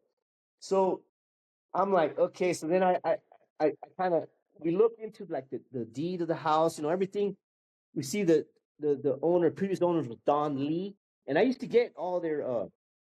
Yeah. Like I used to get their engineering books and all this stuff. Even a Army Swiss knife that I got. I got an Army Swiss knife that was the authentic Army Swiss knife that the guy took to get maintenance on. But I kept it because where am I going to send it? I thought, I kept that early on. And I don't know if that had anything to do with it too, but I was keeping all these little trophies, bro, in my box, you know? And so now I was freaked out because this person saw an Asian person, okay, in a black suit slapping them, and they don't even really believe this stuff. You know what I mean? And I'm like, oh man, I don't tell them what I'm into. I'm not. And then finally I break down, hey man, I've been seeing all that too. What, you bastard? Like, why don't you tell me, man? Like, eventually they moved out, right? They moved out. I'm in there by myself. I don't even want to go in the house, man. The house is like, and knowing about God and all that, I started to go into the EVP. I got into the EVP, calling out these things, using all that stuff that was going on television, man. Instead of calling out to Jesus to cleanse that house, to bind those demons. No, I was sitting there. So now it's getting worse. It's about 2, 3 in the morning. I'm sleeping upstairs. Literally, man, at that time, someone is literally running in my house. Running, bro. Like a full grown person running in my house. I get up, got my stuff going on. Who's there? Who's there with my light? Empty, bro. Nobody's in the house. I go check the doors, go outside with my stuff, Nothing. Everything's locked. Everything's closed. I search every corner, man. See someone's hiding anywhere. Nothing, bro. Then it's getting worse. It's daytime. I'm off. I'm sitting in the living room. And my kitchen is, it's an open kitchen. So the living room is behind, the kitchen's behind me. Not here, but on the other one. Yeah. And I'm sitting there, bro. I hear a little bit of noise, and all of a sudden, boom, a spatula flings all the way to where I'm at. So now I think someone's in here. I'm like, somebody got in my house. I get up, freak is here, right? I'm like going straight there. I see the drawer open. I look around. I see if somebody's ducking down. I'm thinking somebody's in my house, bro. That's Yeah. what I'm thinking. Yeah. But I look everywhere. Everything's locked. No one's in. I look at the drawer where the spatula, to fling, I don't know, 20 something feet, 20 feet maybe. So I'm trying to replicate it, man. I'm trying to like bend the thing, see if it doesn't even go, bro. I'm like, I think I'm going crazy now. I'm like, okay, I'm not going crazy because something's in here. Because the other dude, the other person felt stuff that I'm hearing too. They saw it. They actually saw a Yeah. person. I Yeah. didn't see a person. I Yeah. heard it. I saw the shadows, the foot, everything, right? So Yeah. now I'm like freaked out, bro. And then I'm like, and then as people are telling me more and more that what I'm doing is witchcraft, Yeah. Yeah. I get a job at this shelter with youth, right? Right. Again, like I don't know anything about the laws, and nobody tells me anything about, not too many people are going. I'm sure now it's more they tightened up on stuff like that, right? Right. But somebody said, hey, he knows how to hypnotize. And I was like, I was at that time, I was trying to stop because I kept hearing it that it's evil, that it's, witchcraft. Yeah. And so now I go, just one more, this kid, entertain him. And so I gave him the glasses. They said, hey, by the time I count 3, you're going to have x-ray vision, blah, blah, blah. Did the induction and got him in there, right? And he's looking around, he's laughing at that guy, and then he looks down at my has steel toe boots. I don't know this kid from Adam, I don't know him. He looks down at my shoes, bro. He says, dang, sir, you got some big old toenails. And I kid you not, at that time, my toenails were humongous where they were twirling. Like, it hurt to walk, bro. I'm embarrassed to say this, but I freaked out because I said, what the hell? Like, what? How the hell? How does he know that? Like, You gave him and he kept X-ray freaking out on my vision. toenails. Like, I freaked out on my toenails when I saw him. You know what I mean? And this kid is freaking out on my toenails, and I have steel toe boots on. I don't know him. Man, So wow. then it's at that point, bro, that I knew this is beyond super concentration. This is Yeah, beyond yeah. bypassing the freaking conscious mind. This is spirit, bro. Who knows about this? Demons know about you, know about all your stuff. At that point, bro, I was like, okay, okay, this is getting real now. Like, I mean, it got real, but Yeah, now was at the point that was the turning point where God's saying, "Hey, do you want to listen now? You yeah. want to listen to me now?" So I stopped. People would ask me to do it. I say I can't, Yeah. and they would get pissed off at me. They don't want to talk to me because they wanted to take me to their little party and to do all this, put spells on people, basically, bro. Bring demons into their lives and cause chaos is Mm, what I was mm. doing, really, if you Yeah, look at it. yeah. Yep. And so I started getting convicted, bro, at that point. And it sucks that God had to, all the stuff He showed me, bro, throughout my life, He has to show me a simple thing about my toenails through steel toe boots, bro. Like, this is beyond, I don't care what anybody says, bro. This is beyond super concentration and those, psychiatrists and their hypnotherapy. This is beyond that, bro. Like, this is spirits that are doing that. How come like when I tried even later, like it was taking longer for me to even try to do it, and I couldn't do it. Even Yeah, when I tried to go against it again later on, yeah, wouldn't yeah, work. I yeah, mean, yeah, you practice whatever, but it was those demons that I had with me, bro. Like I had all these spirits with me that were demonic, that were helping me go yeah. deeper and deeper Yep. into this, regardless of what true Christians Yeah, were telling me. Like, hey, yeah, bro, even my cousin, he's like, bro, don't do that to my kid. Don't. yeah. And I looked at him. He looked straight into my eyes, and said, "Don't do it to my kid." And I was like, Yeah. He wasn't okay, so playing. He was yeah, not playing about that. and I You and know, I and I started to stop, bro, because everybody was coming up to me, telling me, "Hey, you're wrong in what you're doing, man. That's evil. That's of yeah, the devil. That's enchantment." And now yeah, I was getting convicted, and at that point, it's like the breaking point, man. I said, "Oh man, I can't do it." I felt like I lost something because I yeah, knew it was God. I knew yeah, I knew those are demons that are yeah, operating in yeah, witchcraft. So I had to get out, but I still didn't get rid of my crystal or my pentagram, because yeah, I don't know, I wanted to have that. It yeah, wasn't until my wife later when she's like, "What is this stuff? Like the box? Don't touch that. Leave that alone." It's like, what? What are you yeah, doing? Like, you gotta throw this crap out. You gotta yeah, throw this stuff yeah, out. And I didn't want to throw it out, bro. I was like, no, leave it alone. That's expensive. Don't yeah. don't, don't touch it. You know what I mean? What you do? This stuff? No, no, that's just the elements. But at the same time, I knew, and I Yeah. let go, bro. I let it go. Yeah. Threw it in the garbage can, even though I was like, no. You know what I mean? I want to jump back in and get it later, but I just let it go bye bye. I thank God, bro. I So thank God for yeah, your life. I thank God that the Lord was able to snatch you out of the fire and you listened and that you got delivered of all that stuff, that you've repented of it. And, I just want to state for the audience real quick, when people do delve into these things and, at first the whole wow factor of it and, the fact that it's real, it Mhm. is seducing spirits, it is familiar spirits. And the worst, I believe, of the three is the unclean spirit because they go to defile the person.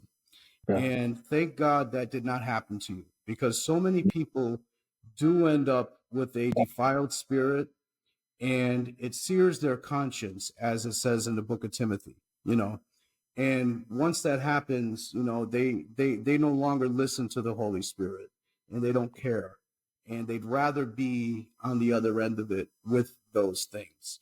So I thank God for your life, bro. I thank God that you are a man of God today, that you are serving the Lord today, that you are in a profession where you are able to help the youth still today. And be one of those true lights, one of those true lights of Christ in a world that is completely full of darkness.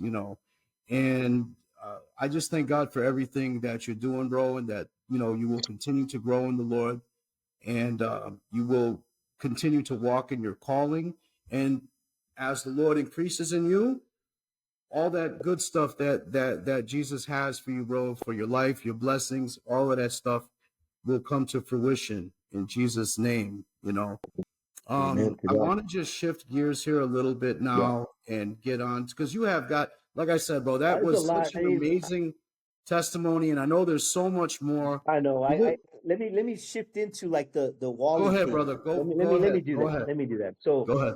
so I don't know him personally. Yeah, Wally, Yeah. I don't know you. Yeah, I don't know him. Like I just got his email because I partnered later. But I was going to a different church, a church that the guy started to wear like a charro hat, started to be into like mariachi, and he's selling CDs and all this stuff.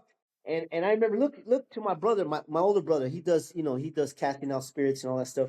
So he's looking at it because I usually show him stuff. He knows my older brother. He knows And what he's a time it is in minister. the He's a spirit. Yes, minister. Yeah. yes. And I go, look at this. He's like, he just stay quiet, man. And I know when he does that, when he stays quiet, man, it's like I don't know about that, man. That shows me a lot of pride.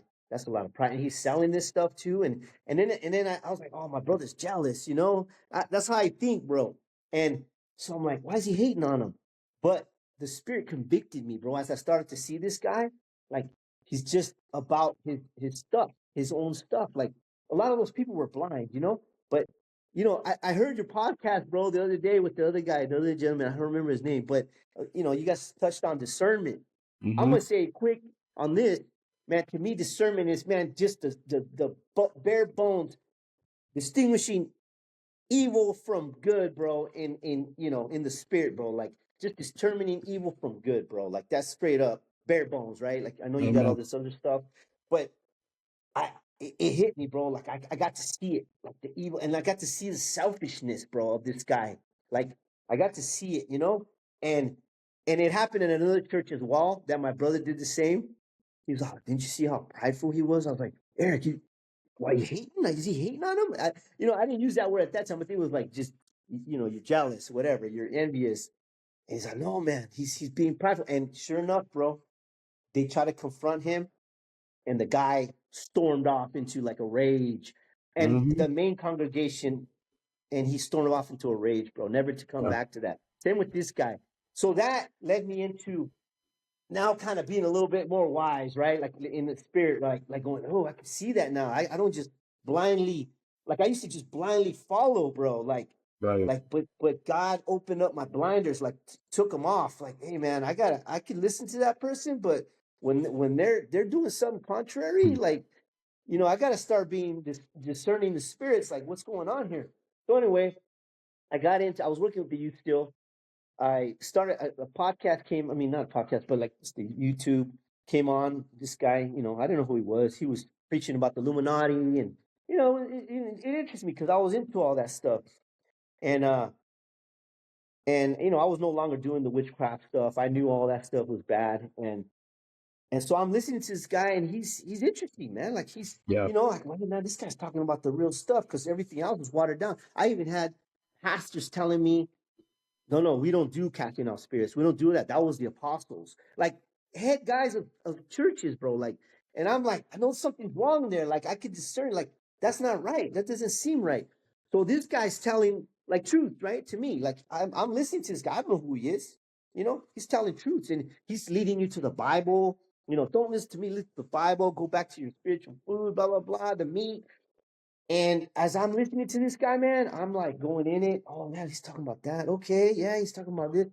Yeah, he seemed angry, like he seemed angry, and like, he's angry, but it's like, but when I was thinking that, bro, one day I started watching it over some months, and he seemed very angry, bro. And like at that moment when I was thinking that, like this guy seems angry though. It doesn't seem like he says the right stuff, but he just seems angry to me. I don't know him. But then he said, Jesus turned over the table and the stuff, because I was thinking that, bro. I was like, man, he just seems angry, like no love and stuff, just angry. And he said that on one of his YouTubes, right? And yeah, and I was like, that's right, yeah, righteous anger, I was like, that's right, So now I'm like starting to take on that spirit, bro, like kind of being like angry with people, like, hey, You guys are all holding hands, singing kumbaya, going to hell. Like, and they're like, what are you talking about, bro? You know what I mean? I'm being like harsh, like no love, bro. Like I wasn't showing love, even though I do care about people, right? But Right. I felt myself getting harsh, and I'm not saying it's his fault. I'm just saying this is what I was mainly watching. I was consuming the meat, bro. Not the Right. Chick-fil-A, because I know, the Chick-fil-A things, bro. I don't even eat Chick-fil-A. But even those spots, I would see those like, damn, this guy like Chick-fil-A, man. He's like, and Mhm. and as I'm watching this guy, bro, I'm going deeper and deeper. I'm like, you know what? I'm gonna partner. I'm gonna partner with this guy. I mean, he seems harsh, but hey, I've been in harsh, and so I partner. He sent me the it was all digital now. Um, so I got that. And it was cool, and he offered it, on his package. You want a phone call, whatever. I didn't need that. I just whatever. So I'm still watching now. I'm watching his dinner table things. He's like, "Hey, come with me," whatever. His dinner table stuff, right? And so I'm like intrigued. It's cool, man. I'm just like everybody else, bro. Like he's saying the right stuff. But then he's getting really angry, bro. He's getting angry. And at around that time when I was watching it for, I want to say over a year, maybe a year, I don't know, maybe less. I started getting this unrest, bro. Like Mm. I didn't have like I wasn't getting that peace. I didn't have that peace. Right. And I was going more into the anger stuff and more into like he would say things about people and just and when I hear the stuff that's being said about him, it's not like they're making fun of him. They're just saying something that is not right, right? Yeah. So like if you say something about me, hey brother, are you cursing too much, brother? That's just anger, bro. Like what? If I do that, boy, you'll be like, hey, something's wrong. So I started to see things like this, like they're calling out stuff, but yet he's ridiculing them, right? And I don't know these guys. People like Right. Right. David Light, and people like Nathan and stuff like that. I don't know them, bro. Like I'm just Right. like I don't even know them yet. But I'm thinking I want to go to these conferences still, right? And I'm feeling all these weird things. Oh, maybe I need to go to the conference. I need to take the next step. But I was feeling not at peace, right? My spirit was just stirred up, like something's not right about this guy, but I didn't want to think like that. I wanted to put my blinders like probably everybody else does.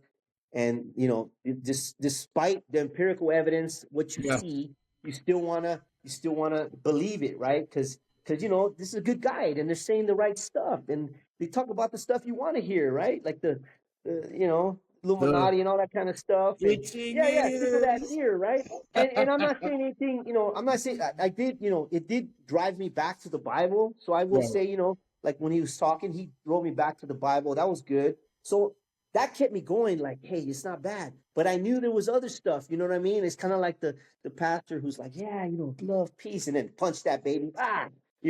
Like, but yeah, you see that and you're just like laughing along with it, right? Like, doesn't make sense, right? So I'm like, wait, I don't have those.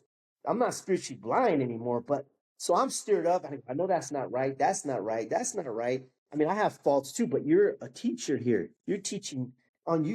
You're going in the whole world, basically, man, and you're showing this.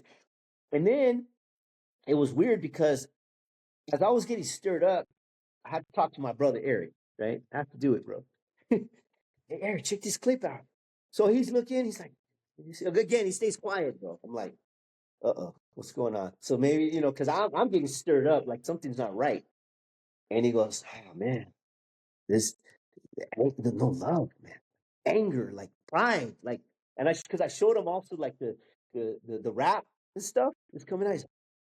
He just stayed quiet, bro. He's like, it's just pride, man. And I'm like, oh man, and so now I'm really like, and it's not just my brother's fault, man. I don't want to say it's my, but I'm like going, hey, this is the second person kind of going along with what I'm feeling, like it's spiritually something's not right.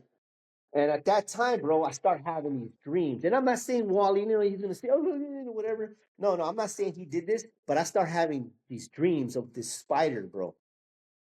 And the spider, the first dream I had, it was black, pitch black, and it's running in my room. And I wake up, I see this spider running in my room. I go follow it. As soon as I get to it, it turns bright blue, like a glowing blue, bro. It's like a giant hairy spider, bro, and it's blue glowing, and I'm so afraid. And I wake up, and every time I'm dreaming, it's already blue. It's already a bright blue, right? It's a glowing blue, and I always follow it. It's crawling because I want to see where it's going, right? And every time I get to it, it's just frozen, and I'm frozen because I'm afraid. I'm not even calling out Jesus or nothing like that, bro. I'm just afraid, and I'm waking up just petrified. I know some people have said that it means deception and stuff like that, and different things. I don't know what it means really, but that's what I was having. My spirit was getting stirred, like it was not at peace. But I kept watching this stuff, and now I was getting ready to go to, like, I forget what conference. I don't know if it was 2020, 2021. I can't remember the exact date, but I was getting all these things, and I was seeing these negative things coming up on him. And I wanted to go to that conference. I was like, I'm going to sign up for that conference, man. I got to go. This is what's happening to me because I got to go to the conference. Then all of a sudden, I see this feed come up on, like, Nathan, Brother Nathan. I don't know him. I don't know him from Jack. I don't know him. And he started saying something. I'm like, oh, this guy seems pretty humble, Like, because a lot of people get turned off when they see, like, just something just plain, They want to get their ears tickled. They want the big show and, all that stuff, right? And I don't. I like that humbleness, right? And so I'm looking at this guy, and he's talking about his experience. He was there, and he's talking about, the guy was not, caring about nobody, just throwing down. Like I told you last time, he was throwing down like that little Slimer, you know. And I'm like, man, that's kind of weird, I met pastors like that too, where they just disregard you and just, just so arrogant, right? And so I started seeing that. Okay, this is kind of going along with what I feel, even though I still want to put my blind. I'm going to that conference. I'm still saying that. Then I see this other guy, again, plain, this other guy, David, my boy David. Mm-hmm. I don't know who he is. He's talking about works, right? And he's saying all this stuff. And, I go, hey, wait a minute. Because I remember seeing the video not too long before that where Works shows this guy in a beanie, right? It made Mm-hmm. him look like a thug, Like this guy in a beanie, and he looped it, whatever he did, I don't know. And it just looked like, and then Works is crying, bro. He's crying, oh, you did this to me, whatever the heck it is, that he betrayed him or something. I Mm-hmm. didn't know what it was about, bro, but I remember laying down, listening, I go, man, that sounds fake. Like his crying sounded like he was crying, but it was like fake. And now that stirred more in me. And you know what? If it's real, it's real, whatever. But it sounded fake to me, bro. Like it was just purposeful. And it made this guy look like, I go, oh man. And I remember saying that. I said, oh, whoever this guy is, man, he's in trouble with the Lord, messing with Brother Works like that. Oh no, he's done. Even though I had all these feelings like something's wrong, it's not right. And I continue to have these dreams, and these things are popping up. And I actually watch these videos. And I'm like, when I watch this video, I go, that's the guy. He's in so much trouble. So I commented on his video, man. I'm like, he had a security guard uniform on. I'm like, hey man, you're attacking work. Whatever I said, I can't even remember. I was just, my fingers were just going a million miles an hour, just typing towards this guy. Like, not nice stuff either. Right. And he took the time to respond to me and tell me stuff. As time went on, he like sent me stuff that, and I told him, I'm going to that conference, aren't you the guy that, that did this and that, I'm like, this is that evil dude, right? And I go, oh, this guy's hating on Works. This guy's hating on Works. Another hater, just like all these Yeah. people, man. Like, I just want the truth, right? If Right. people don't like the truth, man, I like the truth. That's why I believe the stuff I believe, because I know, But as time went on, bro, I started to like look at his comments. He's talking about, oh, he's part of like Jesuits and stuff like that. He's down for Yeah. that. These guys, man, they're just haters. But I started thinking of my brother Eric, because these guys remind me of my brother Eric in their humility and their stuff. And I'm like, you know what? Someone's telling me, listen. So I listened to that guy, even though I was going to shut him down. He started sending me stuff, and then he told me about when he was going to that conference, he was going to go, whatever, and the license plate Yeah. of Works, and then the 666, and then all that stuff with Mhm. Mandela, whatever, Yep. Yep. And I was like, that's weird. You know what I mean? That's like the self, right? The self. And I'm like, that's very strange, because I know about non-coincidences, like what I told you about my jobs and things that have happened Yep. that are Yep. not coincidence. And I'm Yep. like, so I don't take that lightly. I'm like, I know people say, well, it's coincidence. It's not, man. And No. then he was telling me other stuff, and then he was showing me stuff, him and also Nathan, Nathan, Mm-hmm. like he showed the video where, like, especially as it was getting later, when he was doing his rap, Right. showing the liquid, the fire, and the sign, and all that Yep. stuff. Yep. I didn't realize. I showed my brother Eric. I go, "Oh, that's demonic, bro. That's of Mm-hmm. the devil." And then I guess I was getting more into, like, with David, and I started to commune with him. I was like, man, he's probably right, because all these feelings I'm having, it's not normal for me to be stirred up like that, not be at peace, Right. not even be able to Right. sleep, and just having a dream of that dang spider, man. And I just felt again that warning, just like when God told me, "Don't be a cop." He's like, you got to get out of this. Like, you have to get out. Like, I felt it. Like, I know those people gonna mock me and say, "Oh yeah, whatever," or even Works himself. He's gonna mock me and say, "Oh, I was don't it think a he's hairy gonna spider? say Was it he's a not gonna hairy say spider?" anything, bro. I don't mean to interrupt you, brother Art, but Yeah. Works is a coward. He has never addressed anything other than in the beginning making those videos. Years ago, this has been like 5 years now, from David's first video. He won't address anybody because he's a coward. I have an open invitation for him to deal with me. He won't do it.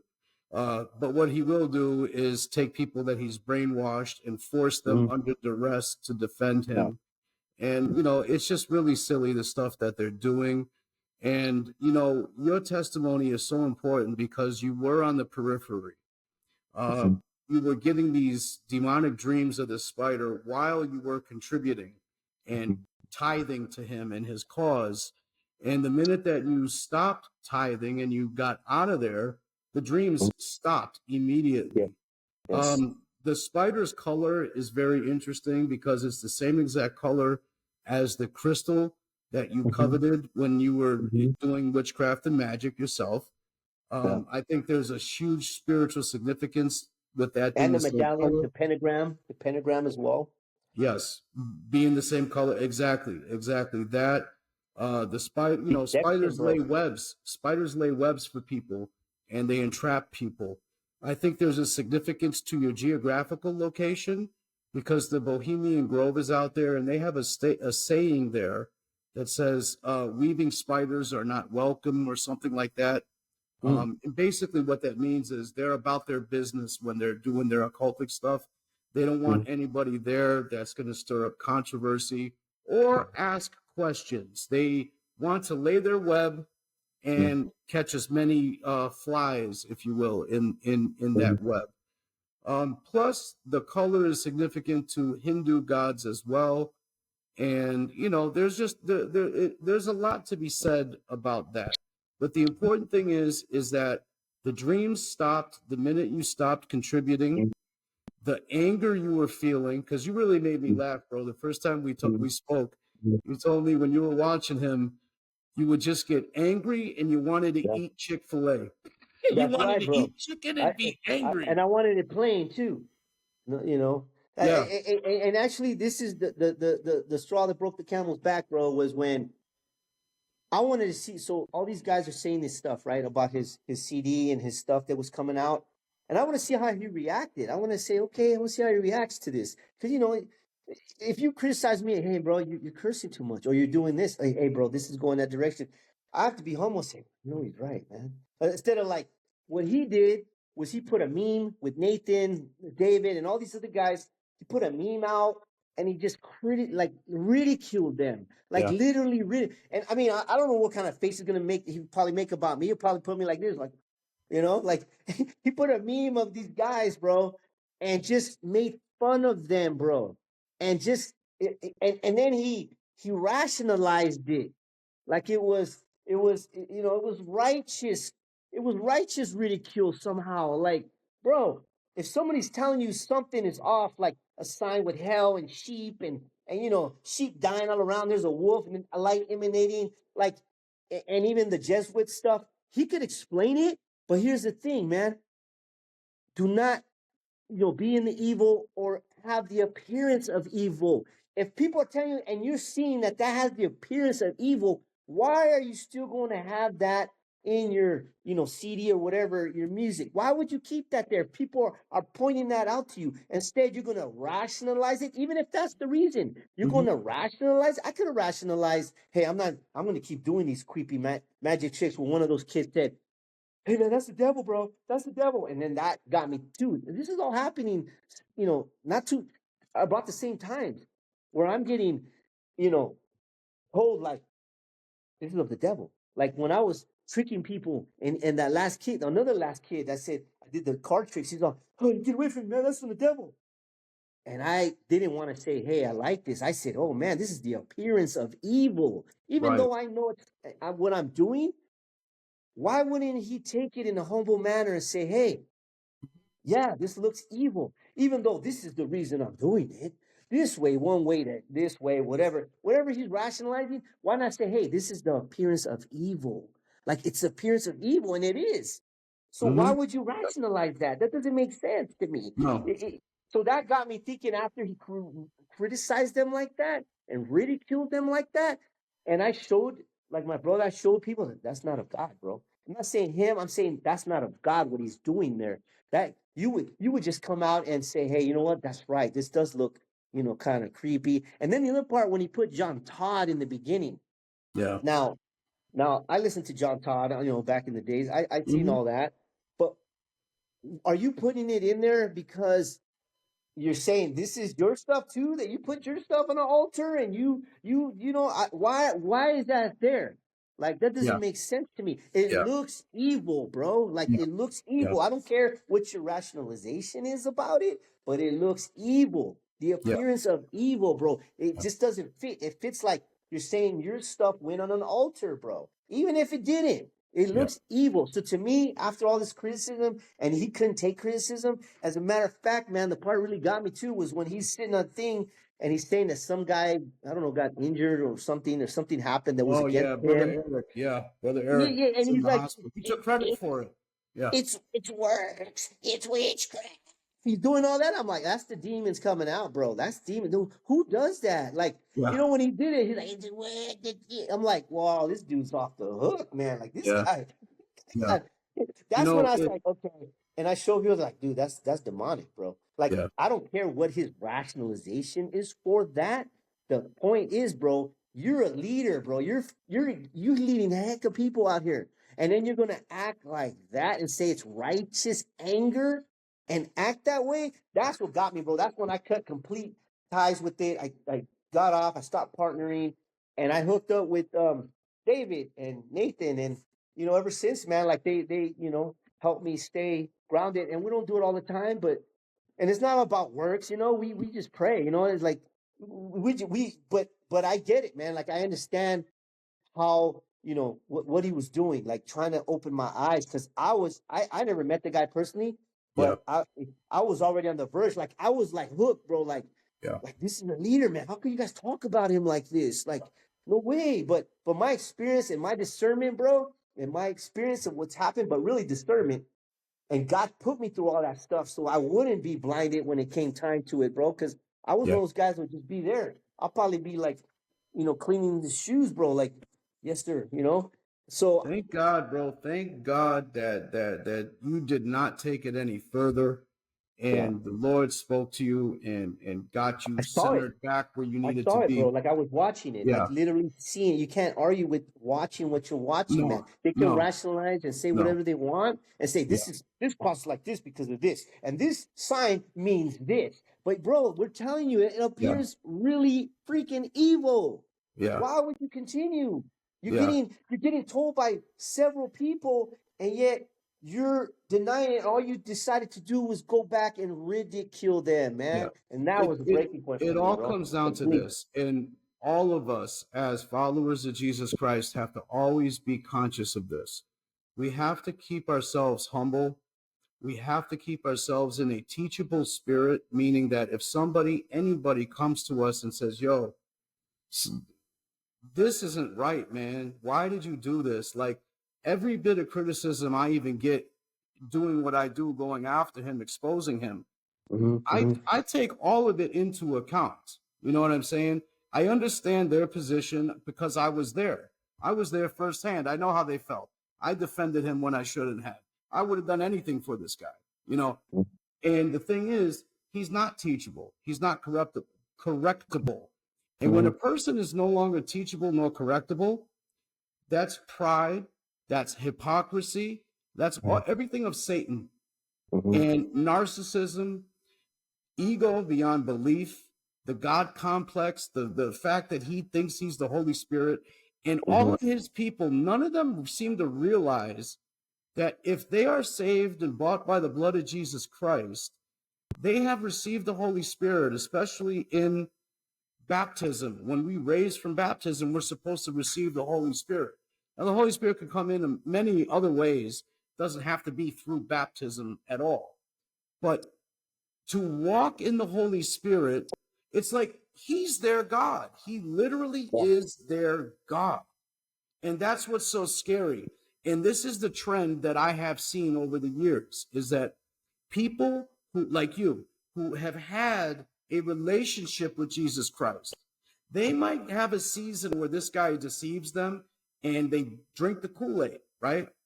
But then God will draw them back to himself and they will see the truth of the matter. People that did not get saved on their own through the Lord intervening and saving them, but they got saved through watching his stuff or listening to him, they're the ones that are in that strange fire. And it's so hard for them to break that because they don't know the true God. They don't understand that they're serving a false gospel.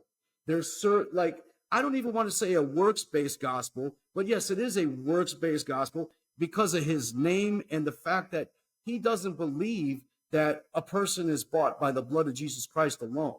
And of course, we have to repent. Of course, we have to have a nature change. But that's everything that God does to us. And when I was in, one of the biggest things was anything I was dealing with, of course, I'm going to take it to God. And God is going to work it out. He would get so mad at me because I didn't go to him. Well, you're not my God, bro. You're supposed to be my brother, but you're really not. You're just a snake. You know what I mean? Yeah. And like, it's just so crazy, man. It is so crazy. And I just thank God that you were able to see the truth, and even the fact that at first, even though you were getting all these checks in the spirit, and the Holy Spirit was telling you, "Yo, look, man, this is off, that's off. You're angry all the time. Why do you have this strange obsession with wanting to eat chicken now that you don't eat?" Like all this stuff. Like God was checking you. You knew He was checking you, and when you saw David's video, you still had this admiration in a sense that Wally is a man of God, and you attack David. You attack David in the comments. And Mm-hmm. it's such a beautiful thing to see things like this when somebody who was once an adversary comes to the truth, and the person they were fighting against can say, "Look, man, I get why you were doing that. It's all in love. I love you. And, let's grow. Let's grow together, you know? Yeah. And that's a beautiful thing. People were mocking me and Mike for reconciling. Mike Yeah. didn't pay his bills on time. Okay. Mike did all this stuff. He made videos of me cursing at him and going off on him after he provoked me to anger. And he knew what he was doing. All this stuff. I'm able to forgive and reconcile, and I love Mike. Me and Mike are very close. You know that people in that cult ridicule that? Like, how can you ridicule reconciliation of brothers? You know, How let, can let you me. do that? That's the thing I was looking at, man. I was looking at some of these comments before, and I see these people laughing, like when he Yeah, did the memes of David and all of them, right. and these people are laughing and like it's like, dude, do you realize what you're doing? Do you understand what's happening here? This is not Yeah, of the spirit of God, bro. This is of the spirit of Satan. These are yeah, the demonic spirits that are causing you to go along with that. You should be going, dude, that's not right. Like, that's not right. We got to take this criticism into account and say, hey, am I doing, is this look evil? Is this that? And go forth from there, not ridicule and say, yeah, and justify, say, this is righteous, criticism back at them. Like, it wasn't criticism, it was complete ridicule.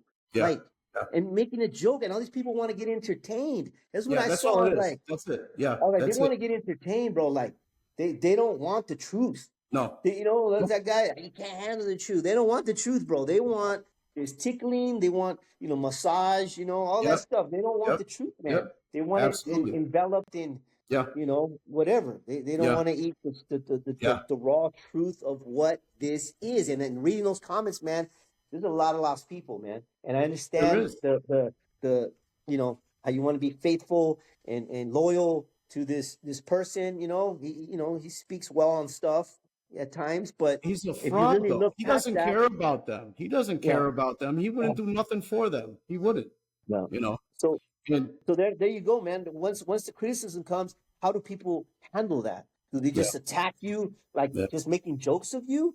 Making memes. That's totally that's totally ungodly, bro. Like you can't see that. You got to be crazy to just follow. If somebody's doing something bad, man. You ever see that video with that priest and he's baptizing that baby? All of a sudden he starts slapping it. You ever see that? Oh, yeah, yeah, And yeah. the people are standing there, bro, and that's their kid. And they're standing and standing and standing till finally it got to the point where they had to. But man, you see how that happens? That's what all these people are doing. They're just getting slapped Yeah, like that little baby. And yeah, people are watching. He's slapping people, and people are just watching, bro. Like, yeah, oh, that might be bad. But that's a priest. I think it's bad. yeah, Well, maybe it's bad. Oh, I don't know. Oh, dude, it's getting kind of crazy. Oh, wait, he's cutting the leg off. Oh my God.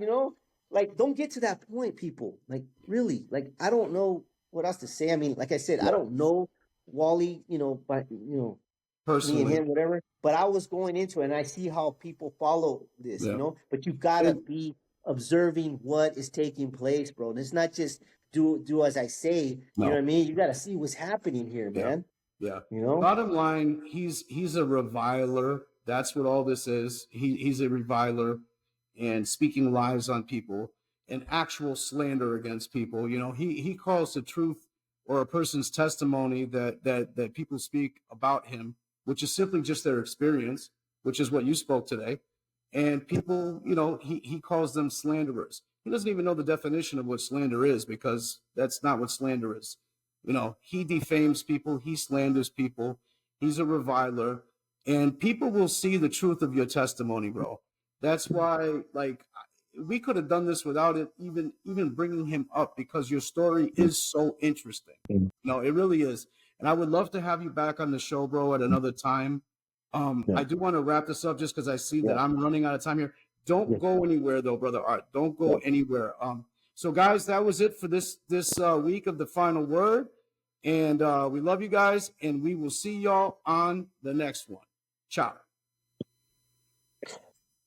Okay.